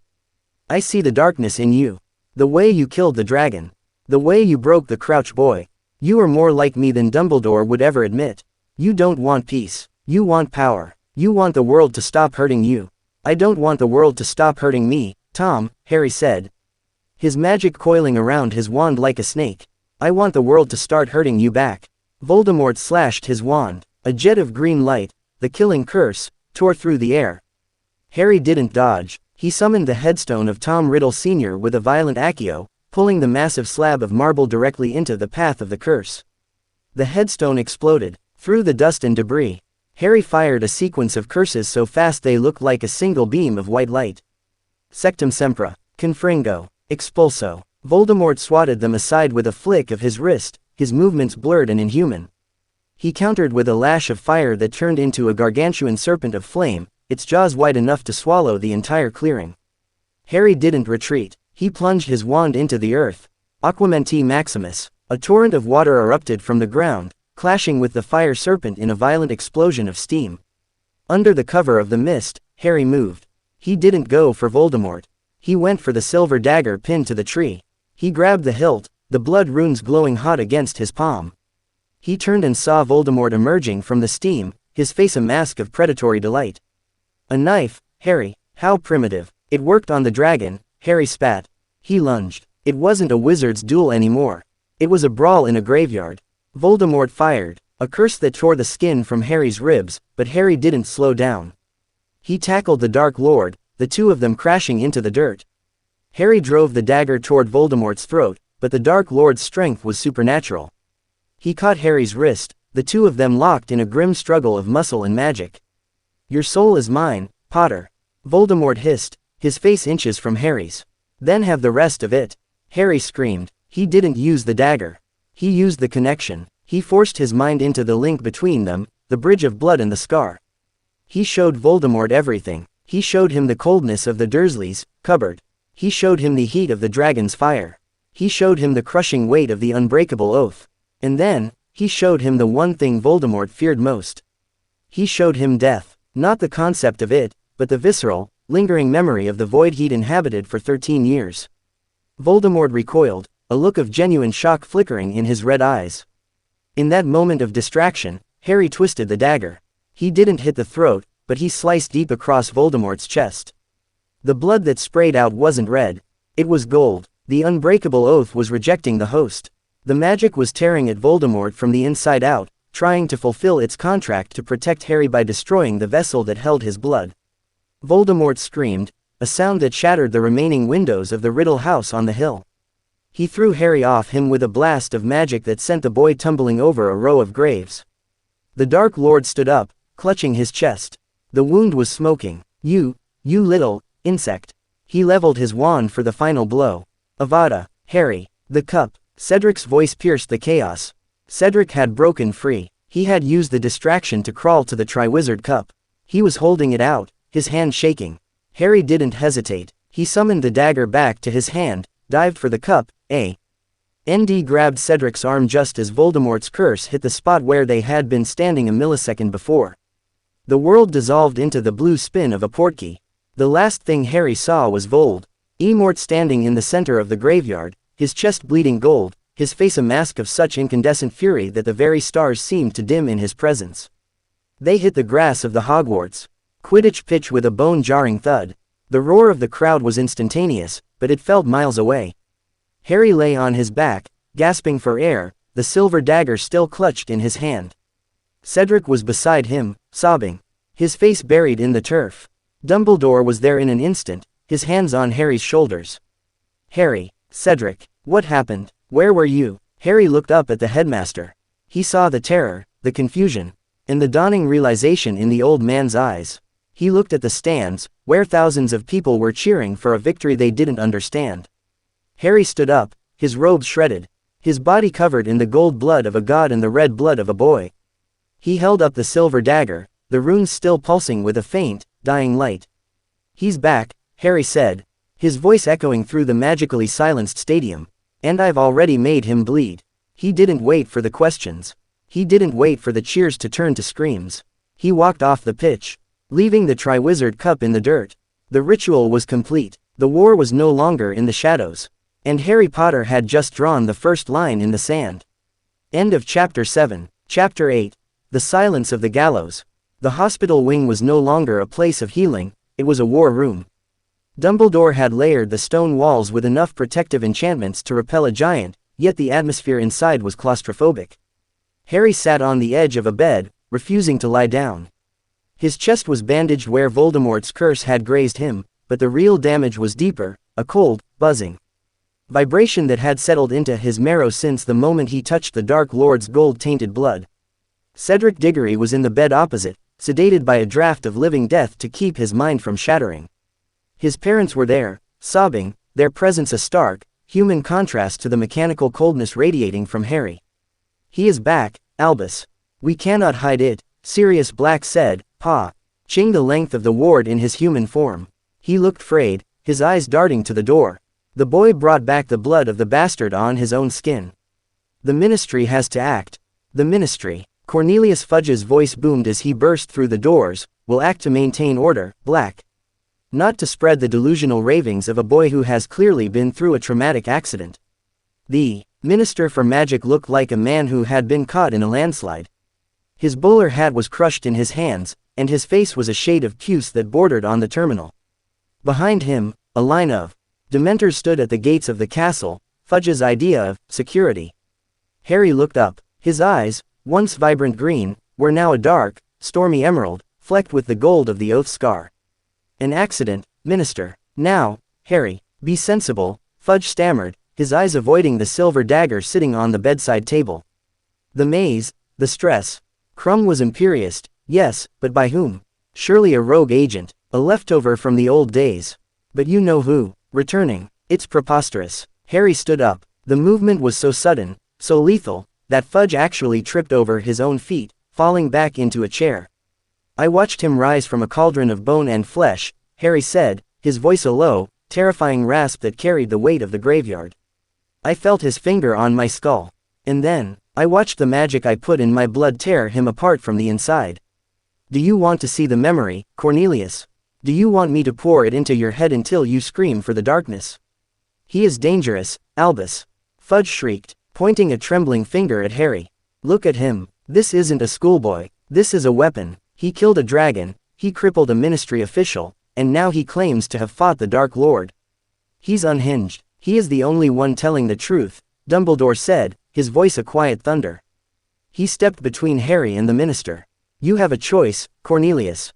You can stand with us and prepare for the coming storm, or you can step aside and let history remember you as the man who paved the way for the end of our world. Fudge's face went from puce to a ghostly white. He looked at the Dementors outside, then at the hard, unforgiving face of Harry Potter. He chose the lie. I will not be bullied by a child and a headmaster who has lost his grip. Fudge spat. There will be an inquiry. Potter's wand will be surrendered for examination. Until then, he is to remain on these grounds. Fudge turned and fled, his entourage of sycophants trailing behind him like a wake of vultures. Harry watched him go. He didn't feel anger. He felt a profound, chilling clarity. He's going to let them die, isn't he? Every family in this country. He's going to let them be slaughtered just so he doesn't have to admit he was wrong. He is a man of the status quo, Harry, Dumbledore sighed, looking older than the stones of the castle. He cannot imagine a world where the rules no longer apply. The rules never applied, Professor, Harry said, grabbing his wand from the nightstand. That was the mistake. We thought there was a board in pieces. But Voldemort is just burning the table. The summer didn't bring relief. It brought a suffocating heat and a silence that felt like a held breath. Harry was sent back to Privet Drive, not by choice, but because Dumbledore insisted the Blood Wards were still his best protection. But the Dursleys were no longer a threat.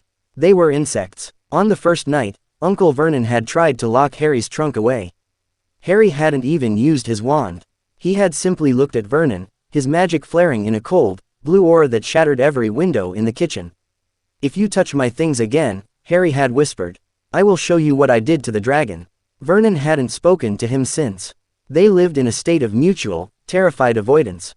Harry spent his days in the smallest bedroom, but his mind was in the graveyard. He practiced, not the spells from his textbooks, but the raw manipulation of the gold energy that now resided in his core. He called it the Vow Light. It was the residue of the Unbreakable Oath, a magical parasite that had fused with his soul. He could shape it into shields that didn't just block, but reflected. He could lace his offensive spells with it, turning a simple stupefy into a blast of kinetic energy that could level a brick wall. He was also writing, not to Ron or Hermione, but to the people the Ministry ignored. He sent owls to the goblins of Gringotts. He sent owls to the remaining members of the Order of the Phoenix. And he sent one, very specific owl to the Department of International Magical Cooperation. He was building his own ministry. One evening, the silence was broken, not by an owl, but by the sound of glass shattering downstairs and the unmistakable, soul-chilling rattle of a Dementor's breath. Harry was out of his bed before his brain fully registered the sound. He didn't run for the door, he blew it off its hinges. The hallway was a frozen wasteland. Frost was blooming on the wallpaper in intricate, deadly patterns. Downstairs, he could hear Dudley's muffled whimpering. Two Dementors were gliding up the stairs, their ragged black cloaks trailing like smoke. The air turned into shards of ice in Harry's lungs. He felt the familiar pull of his worst memories, the green light. The scream, the graveyard. But this time, the memories didn't weaken him. They were fuel. Expecto Patronum. The silver stag erupted from his wand, but it was different. It wasn't just light. Its antlers were wreathed in the gold fire of the Vow Light. The stag didn't just charge, it hunted. It gored the first Dementor, the gold fire igniting the creature's cloak, turning it into a screaming pyre of black ash. The second Dementor tried to flee, but Harry didn't let it. He reached out with his off hand, his fingers curling as if he were grabbing the air. Carceres Solis. A cage of gold light slammed down around the Dementor, pinning it to the wall. The creature thrashed, its hooded head snapping back as the light began to dissolve its very essence. Who sent you? Harry demanded, stepping into the freezing cold. The Dementor hissed, a sound of wet lungs and dying dreams. It couldn't speak, but it projected a single, oily image into Harry's mind, a woman in a pink cardigan. Her face a mask of toad-like satisfaction. Umbridge. The Ministry, Harry whispered, his eyes narrowing. They didn't just want to silence me. They wanted to hollow me out. He tightened his grip. The gold cage collapsed inward, and the Dementor vanished into a cloud of gray dust. The house went quiet. The frost began to melt, dripping like tears from the ceiling. Harry walked downstairs. Dudley was curled in a ball in the corner of the living room, his eyes vacant. Petunia and Vernon were huddled behind the sofa, looking at Harry as if he were the devil himself. "Get out," Harry said. "What?" Vernon stammered. "Get out of this house. Go to a hotel. Go to a bunker." "I don't care," Harry said, not looking at them. He was staring at the front door. "The war has found this street. And I'm not going to be here to protect the furniture." He didn't wait for them to pack. He walked out the front door and into the humid night air of Little Whinging. He knew the ministry would be there soon. They would detect the magic. They would come to expel him, to break his wand, to finish what the Dementors started. Harry stood in the middle of Privet Drive, his wand held loosely at his side. He felt the gold light humming in his veins, a rhythmic, predatory pulse. "Come on then," he whispered to the shadows. "I've already killed a god's body this year. Let's see what I can do to a government." In the distance, the sound of multiple cracks echoed through the night. 6 figures in crimson robes appeared at the end of the street. Hit wizards. Harry didn't hide. He didn't run. He raised his wand and began to draw a circle of gold fire in the air. The Second War hadn't started in the Ministry or the Malfoy Manor. It started on a quiet suburban street, with a boy who refused to be a sacrifice. End of Chapter 8. Chapter 9. The Collapse of the Pillars. The street lamps of Privet Drive flickered and died, unable to withstand the mounting pressure of the magical vacuum Harry was creating. The 6 hit wizards advanced in a professional delta formation, their crimson robes stark against the suburban manicured lawns. They weren't aurors, they weren't investigators. They were the ministry's blunt instruments. The men sent when the law needed to be a hammer. "Harry Potter," the lead wizard shouted, his voice amplified. "Drop your wand and kneel. You are under arrest for the use of restricted magic in the presence of muggles and the destruction of ministry-sanctioned entities." Harry didn't kneel. He stood in the center of the road, the gold circle of fire he'd drawn now hovering behind him like a halo of burning wire. "The entities you sent tried to suck the soul out of my cousin, Dawlish. If you want my wand, you're going to have to take it from the hand that made Voldemort scream. He's resisted. Take him down. Non-lethal," Dawlish commanded. 6 jets of red light, standard stunning spells, converged on Harry. Harry didn't cast a shield. He didn't move. He snapped his fingers. The gold circle behind him expanded instantly, forming a spherical cage of lattice light. When the stunners hit the barrier, they didn't dissipate. They were absorbed. The gold lines of the cage pulsed, turning a violent, angry crimson as they fed on the incoming energy. "My turn," Harry whispered. He thrust his hand forward. The crimson energy he'd just stolen erupted back at the hit wizards. Not as 6 separate bolts, but as a single, devastating shockwave of kinetic force. The asphalt of the road buckled and tore. The hit wizards were lifted off their feet, thrown back 50 yards like ragdolls. 2 of them slammed into the brickwork of number 4, the structure groaning under the impact. Dawlish scrambled to his feet, blood leaking from a cut on his forehead. What kind of magic is that? That's not schoolwork. It's a debt, Dawlish," Harry said, walking toward him. His footsteps left charred prints on the road. "The unbreakable oath I took. It didn't just bind Crouch. It bound the magic of the tournament to me. Every time you try to break the rules, the magic gives me the power to enforce them. And the rule is, I don't die today." "Enough," a new voice shrieked. A pop of apparition heralded the arrival of a woman who looked like a nightmare dressed in pink.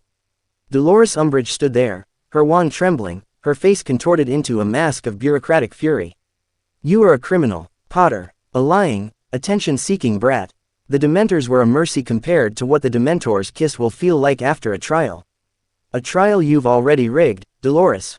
Harry asked, his eyes glowing with that terrifying emerald gold fire. "I saw you in the Dementor's mind.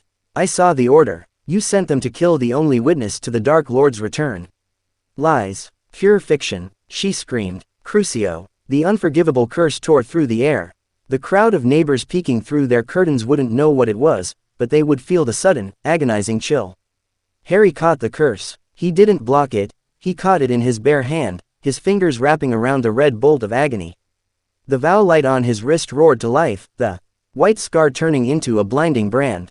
The pain was immense, but Harry channeled it, converted it, and fed it back into his own core. He squeezed his fist. The crucio shattered into sparks. "You're slow, Dolores," Harry said, his voice dropping to a register that made the ground vibrate. And you're weak. You serve a ministry that is already dead. You just haven't smelled the rot yet. Harry didn't use a spell. He used the vow light to reach out and grip the air around Umbridge. He lifted her 5 feet off the ground. She clawed at her throat, her wand falling to the cracked pavement. Harry, stop. Dumbledore appeared at the end of the street, accompanied by Remus Lupin and Mad-Eye Moody, the real one, his face a map of fresh scars and deep-seated paranoia.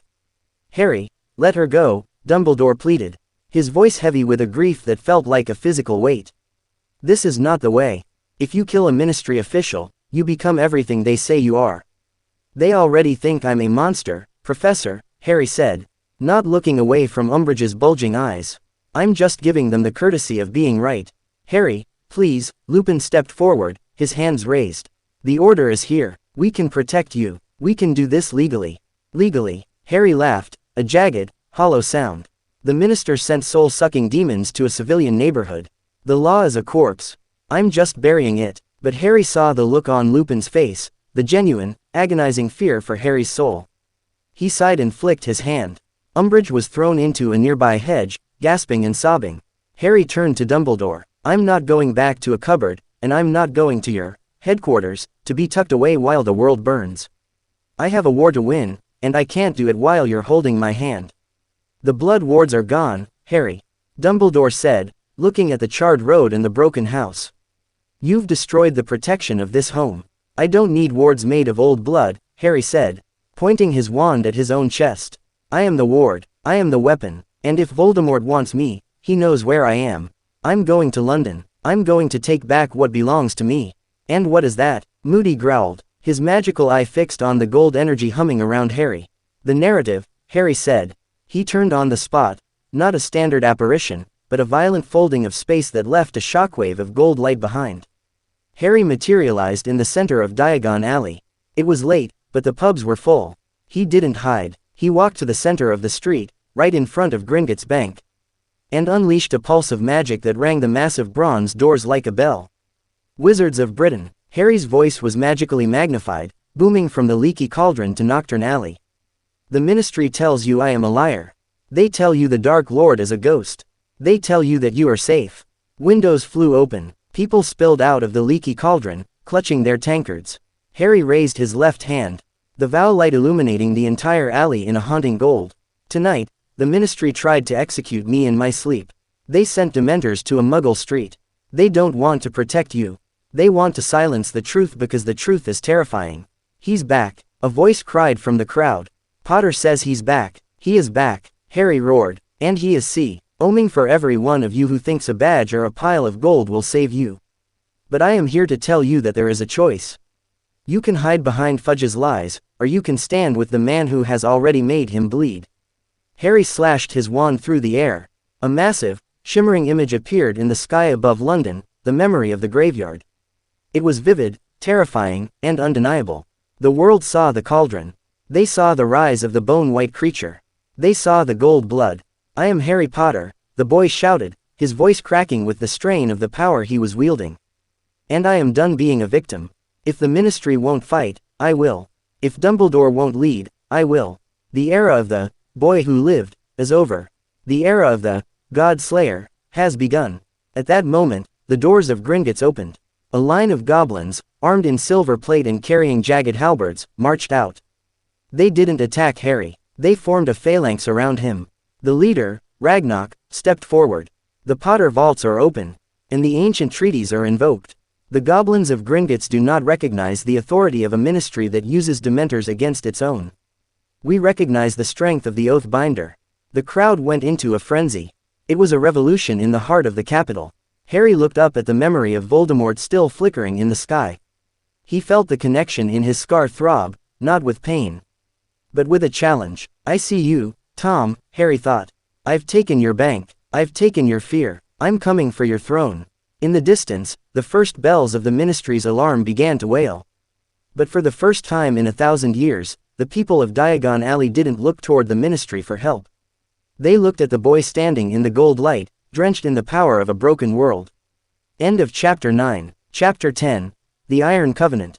The morning after the Diagon Alley proclamation, London didn't wake up, it recoiled. The sky above the Ministry of Magic was no longer a dull, overcast gray, it was stained with the lingering afterglow of Harry's memory projection, a ghostly green and gold smear that refused to be vanished by even the most senior Auror squads. Inside the marble halls of Gringotts, the air was different. It didn't smell of old parchment and damp stone anymore. It smelled of ozone and hot metal. Harry stood in the center of the Hall of Records, surrounded by the Goblin High Council. He wasn't wearing school robes. He was clad in a suit of basilisk hide leather, reinforced with silver plates forged in the heat of dragon fire. The Ministry has frozen the liquid assets of the Potter and Black estates, Ragnarok said, his voice a guttural scrape. The Goblin King sat upon a throne of jagged obsidian, his black eyes reflecting the gold light of the vow light humming at Harry's wrist. They believe that by starving the lion, they can force it back into the cage. Fudge always was a fool, Harry said, tracing the runes on the silver dagger at his belt. He thinks wealth is just numbers in a ledger. He forgets that the oldest magic in this world wasn't written in ink. It was written in blood and iron. Indeed, Ragnarok leaned forward. The Treaty of 1472 states that in the event of a systemic collapse of wizarding governance, the bank becomes a sovereign territory. By declaring the Ministry's use of Dementors a violation of the Great Charter, we have effectively seceded. You are not a guest, Harry Potter. You are a catalyst. I need more than a catalyst, Ragnarok. I need an army that doesn't blink, Harry said. He looked at the doors as they swung open. Hermione and Neville walked in. They looked different. The fear that had defined them for years had been burned away, replaced by the hard, shimmering edge of survival. Behind them followed a group of older students and disgraced former Aurors, those who had seen the sky over London and realized the wind had changed. The order is split, Hermione said, our voice steady but laced with a profound sadness. Dumbledore is trying to negotiate with the Wizengamot to keep you from being declared a dark wizard. But Kingsley and several others, they've left. They say they'd rather fight with a monster who speaks the truth than a saint who hides it. I'm not a monster, Hermione, Harry said, his eyes flashing emerald. I'm just the consequence of their cowardice. Harry. Neville stepped forward, his hand resting on the hilt of Gryffindor's sword, which he now carried openly. The Ministry is mobilizing the Dementors. Not just a few, all of them, bringing them in from Azkaban to secure London. They're going to turn the city into a graveyard to keep you from the Ministry doors. Then we'll give the Dementors something they can't swallow, Harry said. The siege of Gringotts began at noon. The Ministry didn't send negotiators. They sent the Pink Inquisitor and a legion of Dementors. The street of Diagon Alley was a tunnel of absolute frost. The shops were boarded up, but the shadows were alive. Hundreds of the soul-sucking creatures descended from the sky, their tattered cloaks merging into a single, suffocating blanket of darkness. Behind them stood 100 Ministry-hid wizards, led by a screeching Umbridge. By order of the Minister. Enter the bank, seize the traitor Potter, use the kiss on any who resist. The Dementors surged toward the bronze doors of Gringotts. Harry stood on the balcony above the entrance. He didn't pull his wand. He reached into his pocket and pulled out a handful of gold galleons, coins he had personally infused with the vow light. You want the gold of Britain? Harry shouted, his voice echoing through the frozen street. Then take the price that comes with it. He cast the coins into the air. As they fell toward the Dementors, he snapped his fingers. A Veritia Terminalis. The gold coins didn't fall. They ignited. Each coin turned into a miniature sun of gold fire, tuned to the frequency of the Unbreakable Oath. The Dementors, creatures of void and hunger, lunged for the light, but the moment their shadows touched the gold fire, the contract of life was invoked. The Dementors began to scream, a sound that shattered the windows of Ollivanders and Flourish and Blots. The gold fire didn't just burn them, it filled them. It forced the soul back into the void. The creatures began to bloat with light, their tattered robes bursting as they were consumed by a purity they couldn't contain. One by one, the Dementors exploded into pillars of white ash. Impossible, Umbridge shrieked, her wand shaking. That's holy magic. He can't, he's a boy. I'm the man you made. Harry roared. He vaulted over the balcony, his basilisk hide cloak billowing behind him like wings. He landed in the center of the street, the impact cracking the cobblestones. The hit wizards fired. 100 curses, green, red, purple, converged on his position. Harry didn't use a shield. He used the vow light to warp the space around him. The curses didn't hit, they slid. They curved around his body as if he were a stone in a fast-moving river, striking the ministry's own ranks. Harry moved like a blur of silver and emerald. He didn't use Stupefy. He used Osseo Dispersimus, a spell that turned bone into brittle glass. He moved through the hid wizards, a whirlwind of calculated brutality. Every strike was a lesson. Every movement was a message. He reached Umbridge. She was backed against the wall of Gringotts, her face a mask of primal terror. "You sent them to my home," Harry said, his voice a death knell. He grabbed her by the throat, the vow light on his wrist searing the skin of her neck. "You tried to take my soul because you were afraid of the truth. The ministry is the law," she wheezed. "I am the law now," Harry whispered. He didn't kill her. He did something worse. He forced his magic into her mind, not to erase it, but to brand it. He etched the memory of every person she had ever wronged, every lie she had ever told, into the forefront of her consciousness. She would never sleep again without seeing the faces of her victims. He dropped her limp body the slush and turned to the remaining hid wizards. They had stopped fighting. They were staring at the boy who had just dismantled a legion of Dementors and their commander without breaking a sweat. "Go back to Fudge," Harry commanded, his voice booming. "Tell him the bank has fallen. Tell him the people are waking up. And tell him that tomorrow, I'm coming for the atrium." The hid wizards fled, leaving their wounded behind. Harry stood in the center of the silent alley, the snow turning to gold-tinted steam around his boots. Hermione and Neville stepped out of the bank, their wands at the ready. But there was no one left to fight. "Harry," Hermione whispered, looking at the piles of black ash that used to be Dementors. "What have you become?" Harry looked at his hands. They were steady. His heart was a cold, rhythmic beat of iron. He looked at the sky, where the dark clouds were beginning to break, revealing a sliver of cold, uncaring moonlight. "I've become what was necessary, Hermione," Harry said. "I've become the thing that Voldemort is afraid of. I've become a man who can't be bought, can't be broken, and can't be silenced." He turned and looked toward the heart of London, where the Ministry of Magic sat like a cancer beneath the earth. "Tonight, we rest," Harry said. "Tomorrow, we take the crown." He walked back into the bank, the gold light of his scar illuminating the path. He was no longer a student. He was no longer a champion. He was the sovereign of the shadow, and the world was finally beginning to realize that the boy who lived had grown up to be the man who governed. End of Chapter 10. Chapter 11. The Breaking of the Veil. The Ministry Atrium was a cathedral of hollow lies, but tonight, it felt like a tomb. The Fountain of Magical Brethren, the gold plate, the monument to a harmony that never existed, had been dismantled. In its place stood a phalanx of Aurors, their faces set in grim lines of desperation.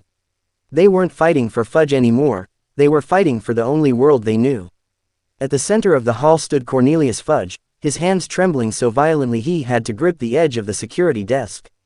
Beside him stood Lucius Malfoy, his aristocratic mask finally beginning to crack, his eyes darting to the elevators. "He won't come through the front," Lucius hissed. "The boy is arrogant, but he isn't suicidal. He'll try to infiltrate from the Department of Mysteries."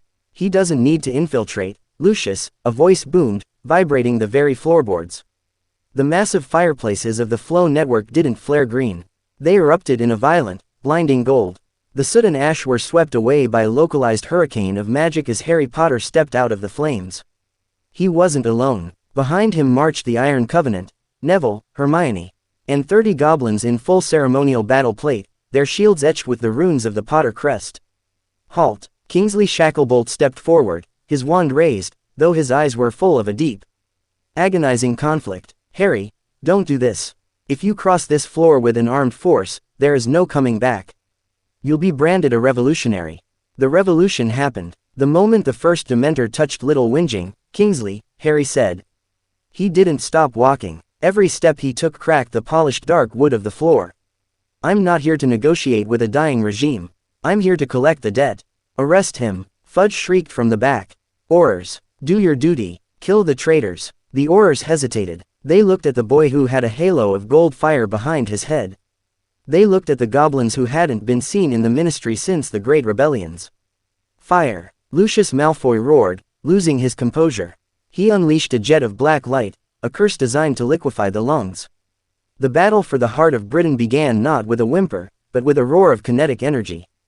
Harry didn't raise his wand. He raised his left hand. The Vowel GHT on his wrist flared with a brilliance that turned the atrium into a white void.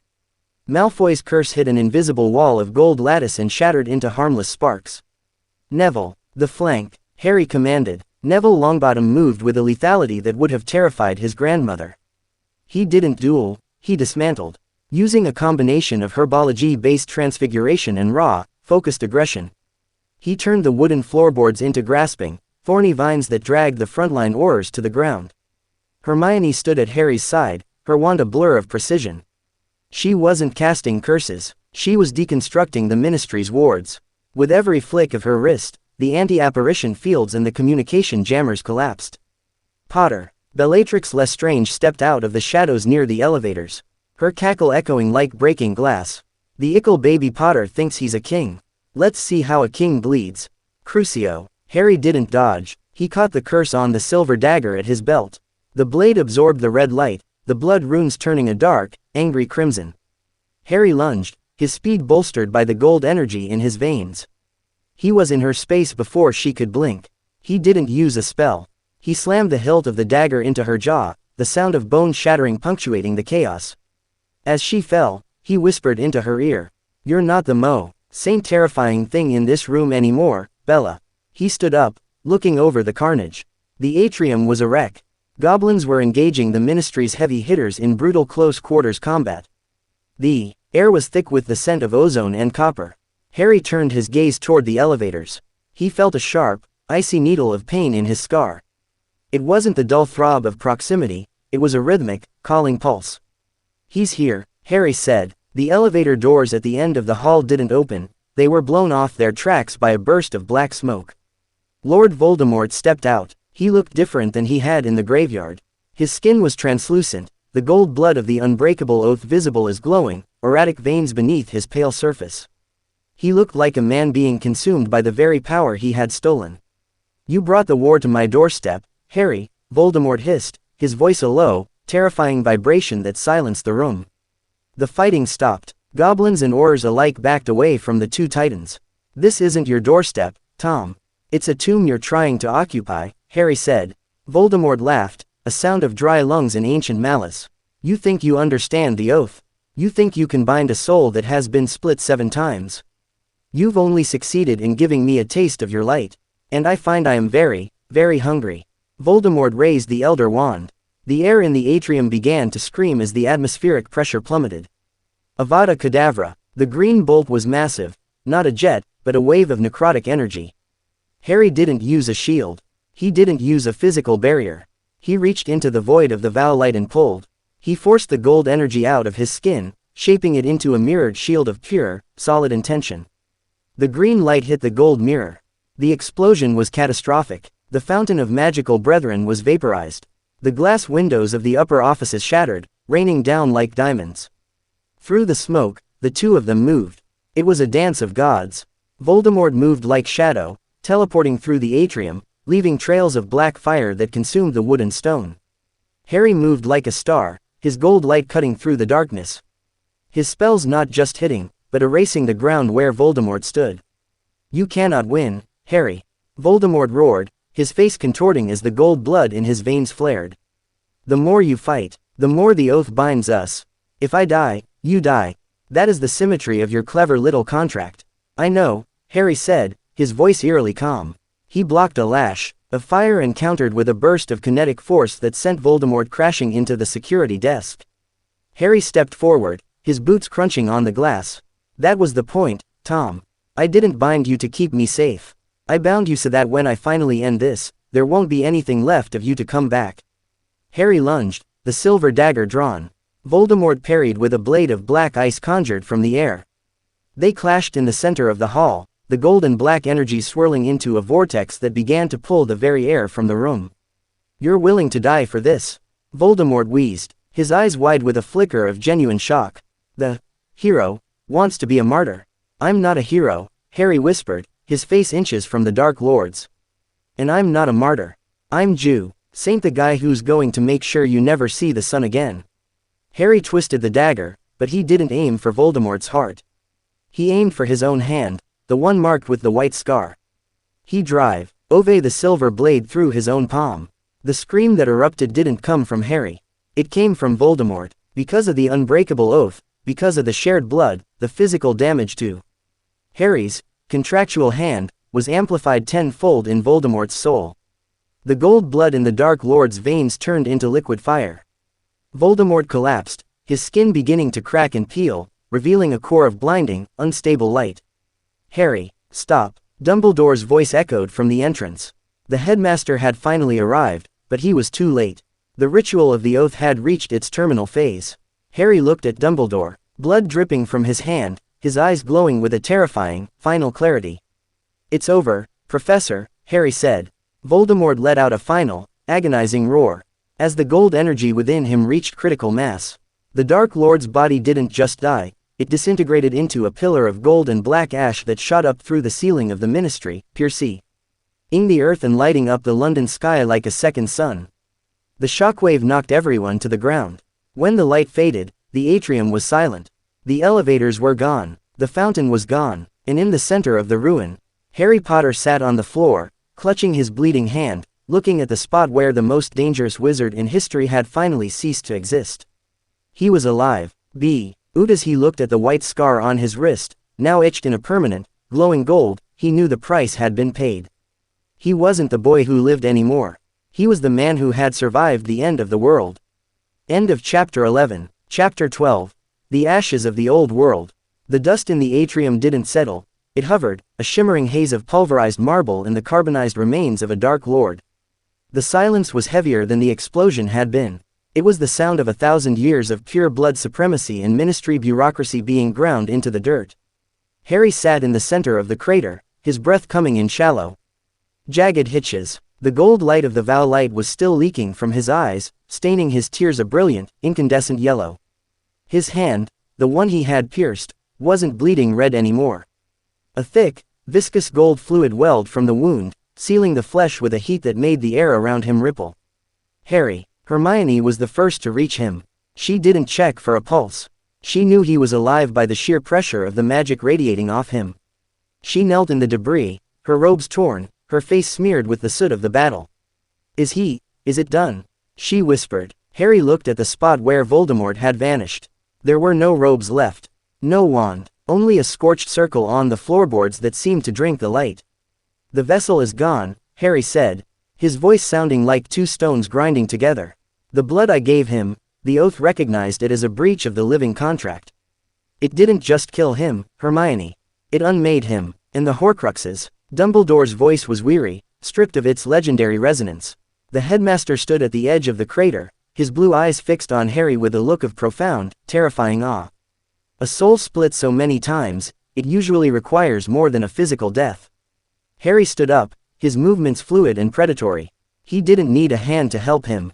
The gold GHT in his veins was acting like a bracing wire, a magical skeleton that felt stronger than bone. "The oath doesn't care about soul fragments, Professor," Harry said, turning to face him. "The oath eats the person as a singular legal entity. When I drove the silver through my hand, I invoked the penalty for the entire contract. Every piece of him that shared my blood, every shadow of his essence that tried to claim a part of this world, the magic hunted them down. It followed the thread back to the source." Harry reached into his pocket and pulled out a locket, the one he'd recovered from the Black Vault weeks ago. It was cracked down the middle, a faint, wispy black smoke drifting from the fissure. "They're all gone," Harry said. "The ring, the cup, the diary, they all screamed at once.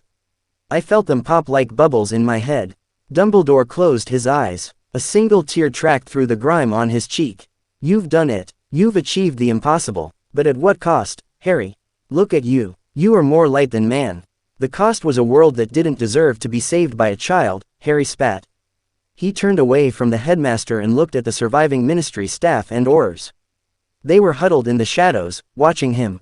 Fudge was gone. He'd crawled into an elevator the moment Voldemort appeared and hadn't been seen since.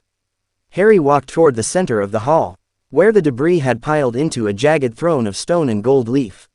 He didn't sit, he stood upon it, his figure silhouetted against the gold and black ash still falling from the ceiling.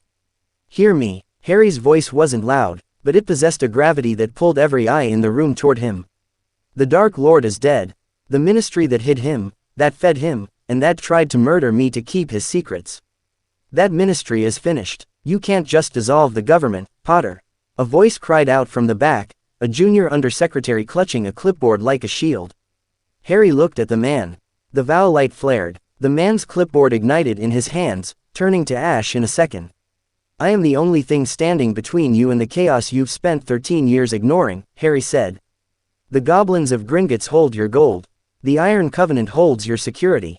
And I hold the contract that says this world belongs to the people who are brave enough to live in it. He looked at Kingsley Shacklebolt. Kingsley, you're the only one here who still remembers what justice looks like.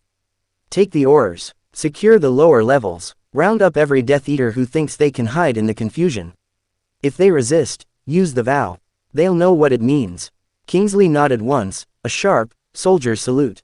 He turned to the remaining oars. You heard him. Move. We have a city to stabilize. The hall burst into motion. The stagnation of the Fudge era was gone, replaced by the frantic, terrifying energy of a new world being born in the rubble. Harry stepped down from the debris. He felt the gold light in his veins beginning to cool, settling into a dull, heavy ache. He looked at Neville, who was wiping Gryffindor's sword on a scrap of tapestry. We're not done, are we? Neville asked, his voice steady. No, Harry said, the snake is dead, but the venom is still in the veins. We have to purge the Wizengamot. We have to rewrite the laws that allowed a like Lucius Malfoy to buy his way out of a war. And what about Dumbledore? Hermione asked, glancing at the headmaster, who was talking quietly with a group of goblins. Dumbledore is a man of the past, Harry said, his gaze hard. He wants to forgive. He wants to believe in the inherent goodness of people who have spent their lives being monsters. I don't have that luxury. I don't want forgiveness. I want order. Harry walked toward the elevators, the gold scar on his wrist humming a low, constant tune of victory and sacrifice. As he passed the spot where Bellatrix had fallen, he didn't even look down. She was a ghost of a dead era. He stepped into the golden lift. The doors didn't rattle this time, they slid shut with a silent, heavy finality. Level 9, Harry said to the empty air. The Department of Mysteries. Why go there now, Harry? Hermione asked, stepping in beside him before the doors closed. Because the oath isn't finished with me, Harry whispered, looking at his gold-flecked hand. It took Voldemort's life, but it's still hungry. It wants to know where the rest of the power is kept. And I'm going to show it. The elevator descended into the dark, leaving the ruined atrium and the broken ministry behind. The war for the crown was over, but the war for the soul of the wizarding world had just entered its most dangerous phase. Harry Potter wasn't just a king, he was a god in the making. And gods never knew when to stop. End of Chapter 12. Chapter 13. The Archive of the Unborn. The Department of Mysteries did not exist in the realm of physical geography. It was a pocket of compressed thought, a place where the laws of physics were merely suggestions whispered by the dead. As the elevator doors ground open, the air didn't just turn cold, it turned thin. As if the oxygen itself were being rationed by an indifferent god. Harry stepped out into the circular hall of black doors. He didn't need a map. The gold light in his marrow was vibrating in a perfect, agonizing pitch with something deep within the sub-levels, a resonance of ancient law that predated the Ministry, predated Hogwarts, predated the wand itself. Harry, wait, Hermione said, her hand catching his arm. Her touch was the only thing that felt real in this void of polished obsidian. The brain room, the space chamber, these are places of madness. You've just fought a god-tier duel. Your core is unstable. If you touch the veil now. I'm not looking for the veil, Hermione, Harry said, his voice echoing with a metallic timbre. He looked at the 12 identical black doors. One of them began to glow with a faint, golden outline, the wood weeping a sap that smelled of honey and lightning. I'm looking for the source. The oath didn't just come from a book. It's a fragment of the first language. And it's calling its own. Quote, he walked toward the glowing door. It swung open before he could reach for the handle. Inside was the Hall of Prophecy, but it was transformed. The thousands of glass orbs were no longer dull. They were pulsing in synchronized rhythm with Harry's heartbeat. At the far end of the hall, past the towering shelves of forgotten fates, stood a single pedestal of raw, unhewn white stone. On it sat a bell jar, but it didn't contain a bird or a flower. It contained a flickering, golden flame that looked identical to the vow light burning in Harry's veins. The prime contract, a voice whispered from the shadows. Harry didn't flinch. He turned his head to see a man standing by a row of orbs. He was tall, wearing the gray robes of an unspeakable, but his face was a featureless mask of silver glass. "Who are you?" Harry demanded, his hand hovering over the hilt of his silver dagger. "I am the keeper of the unspoken," the man said, his voice coming from everywhere and nowhere. "You have done something quite irregular, Harry Potter. You took a fragment of the eternal law, the Unbreakable Oath, and you didn't just use it. You consumed it. You turned a legal bond into a biological imperative." "It worked," Harry said, stepping toward the pedestal. "It destroyed a parasite," the keeper agreed, the silver mask reflecting the gold fire in Harry's eyes. "But at a price. Look at your hands, boy. You are no longer a wizard. You are a living decree. Every word you speak, every intent you hold, carries the weight of a binding contract. You are becoming the very thing you used to leash your enemies." Harry looked down at his hand. The gold fluid was still weeping from the wound, but it was starting to crystallize, turning his skin into a shimmering, translucent armor. "Is that why I feel the world moving?" Harry asked. "I can hear the heartbeats in the atrium. I can feel the wards of the castle 300 miles away. I can feel the lies people are telling in their sleep." "You are sensing the breaches," the keeper said. "The world is a web of broken promises. And you are now the spider." "Harry, we have to go," Neville said, his hand on the hilt of his sword. He was staring at the silver-masked man with profound distrust. "This place is hollow. It's sucking the air out of us." "Not yet," Harry said. He reached out and touched the bell jar. The glass didn't shatter, it dissolved. The golden flame inside leapt onto Harry's finger, winding around his arm like a serpent of pure sun. The pain was transcendent, a searing, white-hot expansion of his consciousness that tore through his mind, stripping away the last remnants of the boy from Privet Drive. He saw the beginning. He saw the first wizard standing around a fire, realizing that words could bind the wind. He saw the creation of the ministry, not as a house of law, but as a cage for the wild magic of the earth. And he saw the future, a world where his own light grew so bright it blinded everyone, turning the wizarding world into a garden of statues, perfect and frozen in their obedience to his will. "No," Harry gasped, pulling his hand back. The gold fire settled under his skin, but the vision remained burned into his retinas. "The power of the oath is absolute," the keeper said, stepping closer. "It demands order. It demands that every debt be paid. If you stay on this path, you will become a tyrant of the soul. You will kill every lie until there is no one left to speak." "I wanted to save them," Harry whispered, his breath coming in ragged gasps. "You did save them," Hermione said, stepping in front of him, her eyes fierce. "You stopped the killing. You stopped the fear. Don't listen to this ghost, Harry. He's part of the old world, the one that loved secrets more than people." "She is right," Harry said, his voice regaining its steel. He looked at the keeper. "The law was made for man, not man for the law. If I'm the spider, then I'll weave a different web." He turned and walked away from the pedestal, the gold light in his veins pulsing with a new, controlled rhythm. He didn't look back at the Hall of Prophecy. He didn't look at the thousands of lives trapped in glass. As they reached the elevator, the ministry was beginning to change. The black stone of the corridors was being shot through with veins of gold. The air felt cleaner, the oppressive W-8 of the Department of Mysteries lifting as Harry's own intent began to overwrite the ancient, stagnant wards. "What now?" Neville asked as the elevator ascended. "Now we go back to the sun," Harry said. "The Death Eaters are still out there. The Wizengamot is still full of men who think they can wait for me to tire out. They think the storm has passed because Voldemort is ash." The doors opened back into the atrium. It was crawling with people now, reporters, survivors, healers. When Harry stepped out, the noise died instantly. 1,000 people fell silent, the weight of his presence pressing down on them like the hand of a king. Harry didn't stop. He walked straight through the crowd, the gold light of his scar illuminating the faces of the terrified and the hopeful alike. "The ministry is open for business." Harry's voice rang out, no longer needing a spell to carry. "But the rules have changed. There will be no more secrets. No more greater good behind closed doors.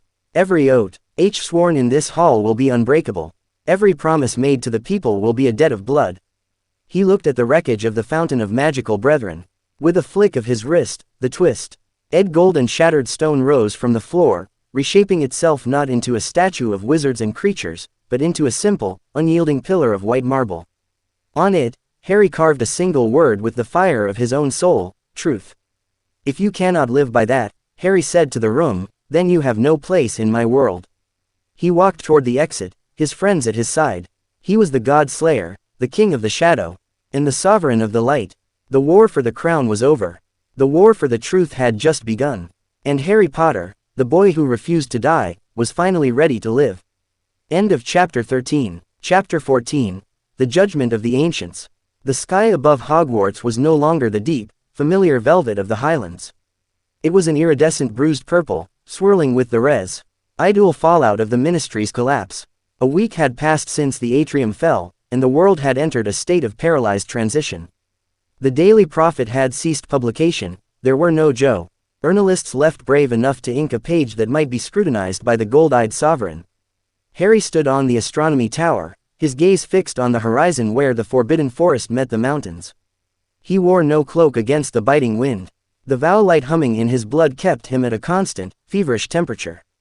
The white scar on his wrist had expanded, the gold lines now tracing up his neck like a high crystalline collar. They've arrived, Harry, Hermione said, her voice coming from the shadows of the staircase.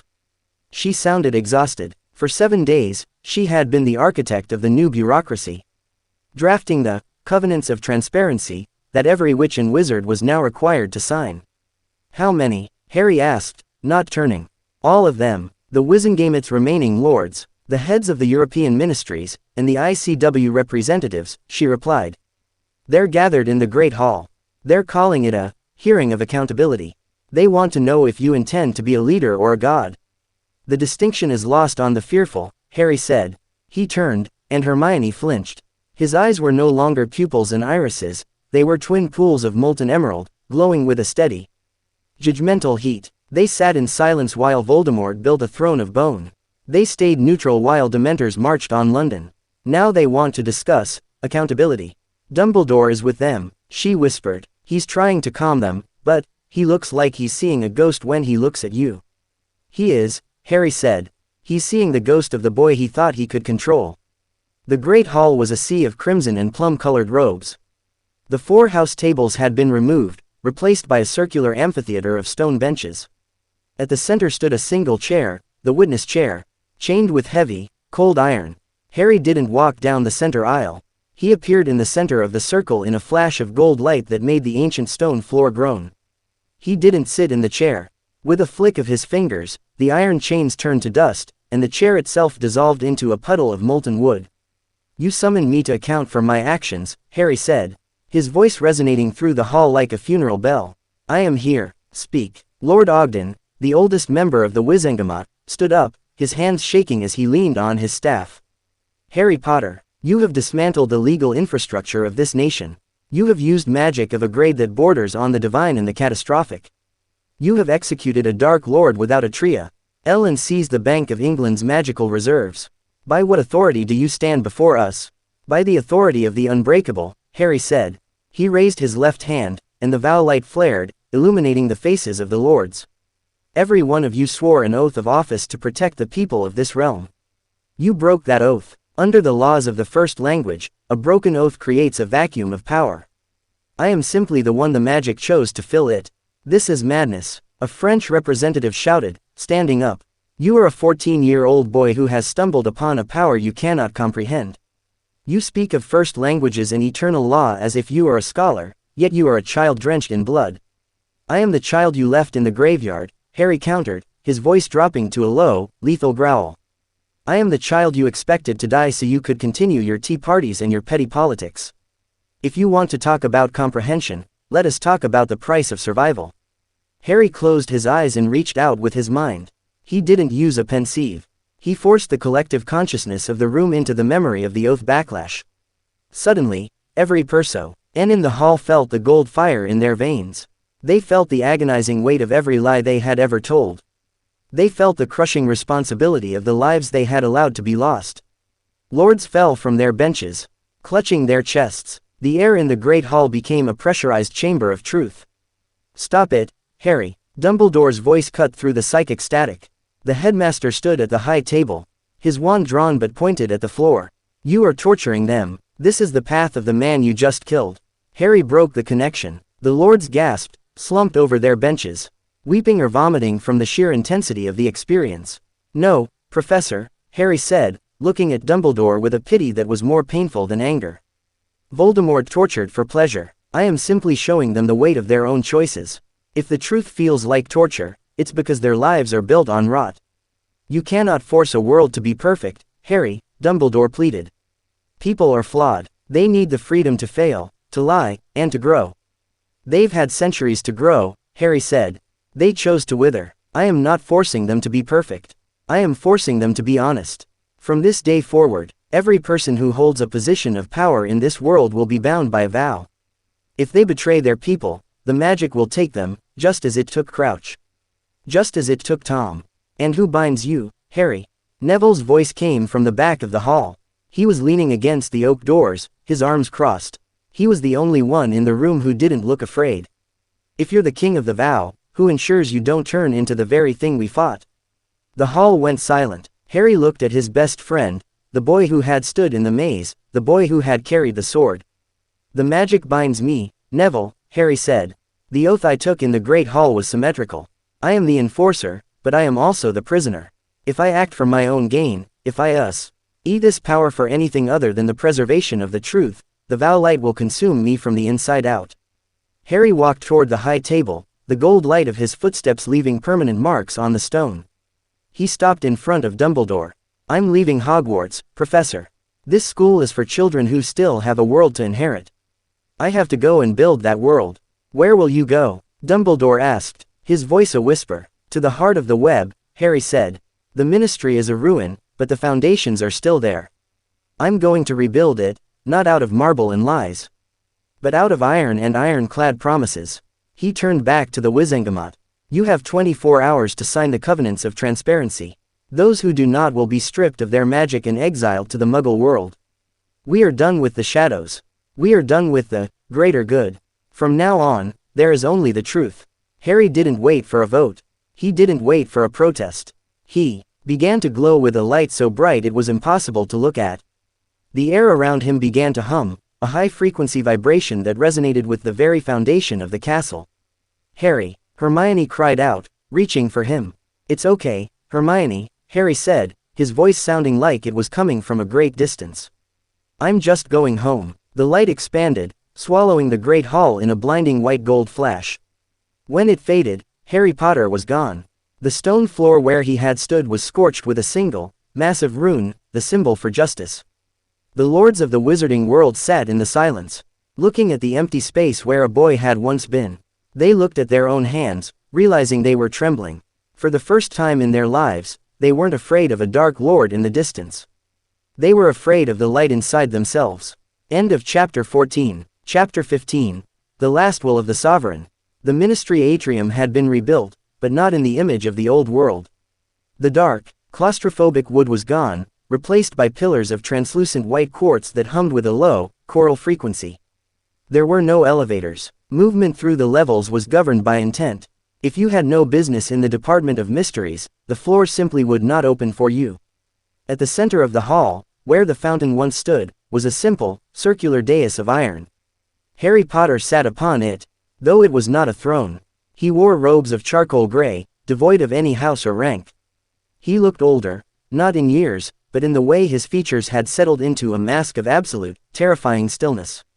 The gold light no longer flared from his skin, it moved beneath his surface like slow-moving magma. He had become the physical manifestation of the archive. "The final signatures have been collected, Harry," Hermione said, stepping onto the dais. She was the Minister for Coordination now, the bridge between Harry's absolute law and the people's fragile reality. "The Wizengamot is dissolved. The new Council of Stewards has taken the vow." "And the resistance?" Harry asked. His voice didn't carry across the room, it appeared directly in Hermione's mind, clear and cold. "There is no resistance," she whispered, looking at the floor. "How can there be? The magic literally won't let them lift a wand against the state. The vow of civil peace has turned every citizen into a silent partner." Harry stood up. The quartz pillars brightened in response to his movement. "You say, silent, as if it's a burden, Hermione. They are silent because they are safe. No more secret societies. No more pure blood conspiracies. No more wars in the shadows. But there's no more noise, Harry, she said, looking up at him with eyes full of a lingering grief. There's no more heat. People are living in a state of perfect, terrified honesty. Is this what we fought for in the graveyard? Harry walked to the edge of the dais. He looked out at the thousands of witches and wizards moving through the atrium. They moved with purpose, but they didn't laugh. They didn't argue. Every interaction was governed by the truth wards. We fought for an end to the rot, Harry said. I am the cure. The cure is never pleasant. A sudden, sharp ripple moved through the wards. Harry's head snapped toward the entrance. Albus Dumbledore stepped into the atrium. He looked frail, high. Robes hanging off a frame that had been hollowed out by the weight of the last year. He didn't carry a wand. He carried a small, wooden box. The stewards and guards moved to intercept him, but Harry raised a hand. Let him pass. Dumbledore walked to the foot of the dais. He looked up at Harry, the boy who had survived, the boy who had conquered, and the boy who had become a prison. I have come to return something, Harry. Dumbledore said, his voice a dry rasp. He opened the box. Inside lay the Elder Wand, snapped in two. The atrium went deathly silent. The destruction of a deathly hallow was an act of supreme magical heresy. It was a tool for a world of conflict, Dumbledore said. In your world, Harry, it has no function. There is no one left to master it, because you have mastered the magic itself. You think this is an insult, Professor? Harry asked. No, Dumbledore said. It is a resignation. I am leaving, Harry. I am going to the summer house in the mountains. I cannot breathe in this air. It is too thin, too pure. The truth is hard to breathe for those who have lived on lies, Harry said, but for the first time, a flicker of the old Harry, the boy who had looked up to the headmaster, appeared in the depths of his emerald eyes. The truth is not a destination, Harry, Dumbledore said, turning to leave. It is a journey. You've reached the end, but you've forgotten to bring the people with you. You've built a cage of gold, and you're the only one with the key. I fear for the day you decide to lock the door from the outside. Dumbledore walked out of the ministry, his shadow long and thin against the white quartz. Harry watched him go, the vow light humming a mournful, steady note in his ears. That night, Harry stood alone in the Department of Mysteries, in Th. E room with the bell jar of the prime contract. He looked at the gold flame, the source of his power and his burden. He reached out and touched his own chest. He could feel the unbreakable oath pulsing against his heart. It was a perfect machine. It was justice. It was order. And it was cold. Harry realized then that Dumbledore was right. He had finished the work. He had destroyed Voldemort, purged the ministry, and enforced a peace that would last 1,000 years. But in doing so, he had become the very thing he had used to leash the world. He was the unbreakable oath. He looked at his hand, the white scar, now a crystal and gold.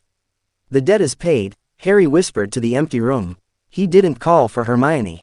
He didn't call for Neville. He closed his eyes and focused on the gold fire in his marrow.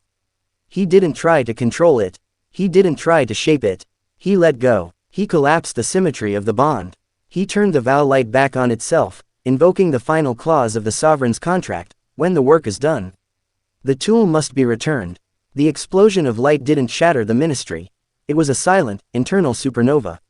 The gold energy erupted from Harry's skin, flowing into the quartz pillars, into the stone floor, and into the very atmosphere of the wizarding world. He was returning the magic to the earth. He was breaking the leash. As the light faded, Harry fell to his knees. His skin was no longer translucent. The gold glow in his eyes was gone, replaced by the simple, weary green of a boy who had seen too much. The white scar on his wrist was just a scar, faded, silver, and silent. The atrium above him suddenly filled with a new sound. It wasn't the choral hum of the quartz. It was the sound of people talking. Not in the hushed tones of the governed, but in the chaotic, messy, beautiful noise of the free. Someone laughed. Someone shouted in anger. Someone told a lie. Harry smiled, a real, human smile that cracked the mask of the sovereign. He stood up, his legs shaking, his heart beating with a lightness he hadn't felt since the moment his name came out of the Goblet of Fire. He was just Harry. No titles, no gold blood, no destiny. He walked toward the elevator, now just a regular, rattling metal cage. He hit the button for the surface. As he stepped out into the streets of London, the sun was beginning to rise over the Thames. It wasn't a gold sun. It was a pale, winter yellow, cold and honest. Harry Potter walked into the crowd, his gray robes blending in with the muggle coats and the wizarding cloaks. He didn't look back at the ministry. He didn't look for his throne. He just kept walking, a man among men, leaving the legend of the God Slayer behind in the ashes of the old world. The vow was broken, the truth remained, and for the first time in his life, the boy who lived was finally free to disappear. The end.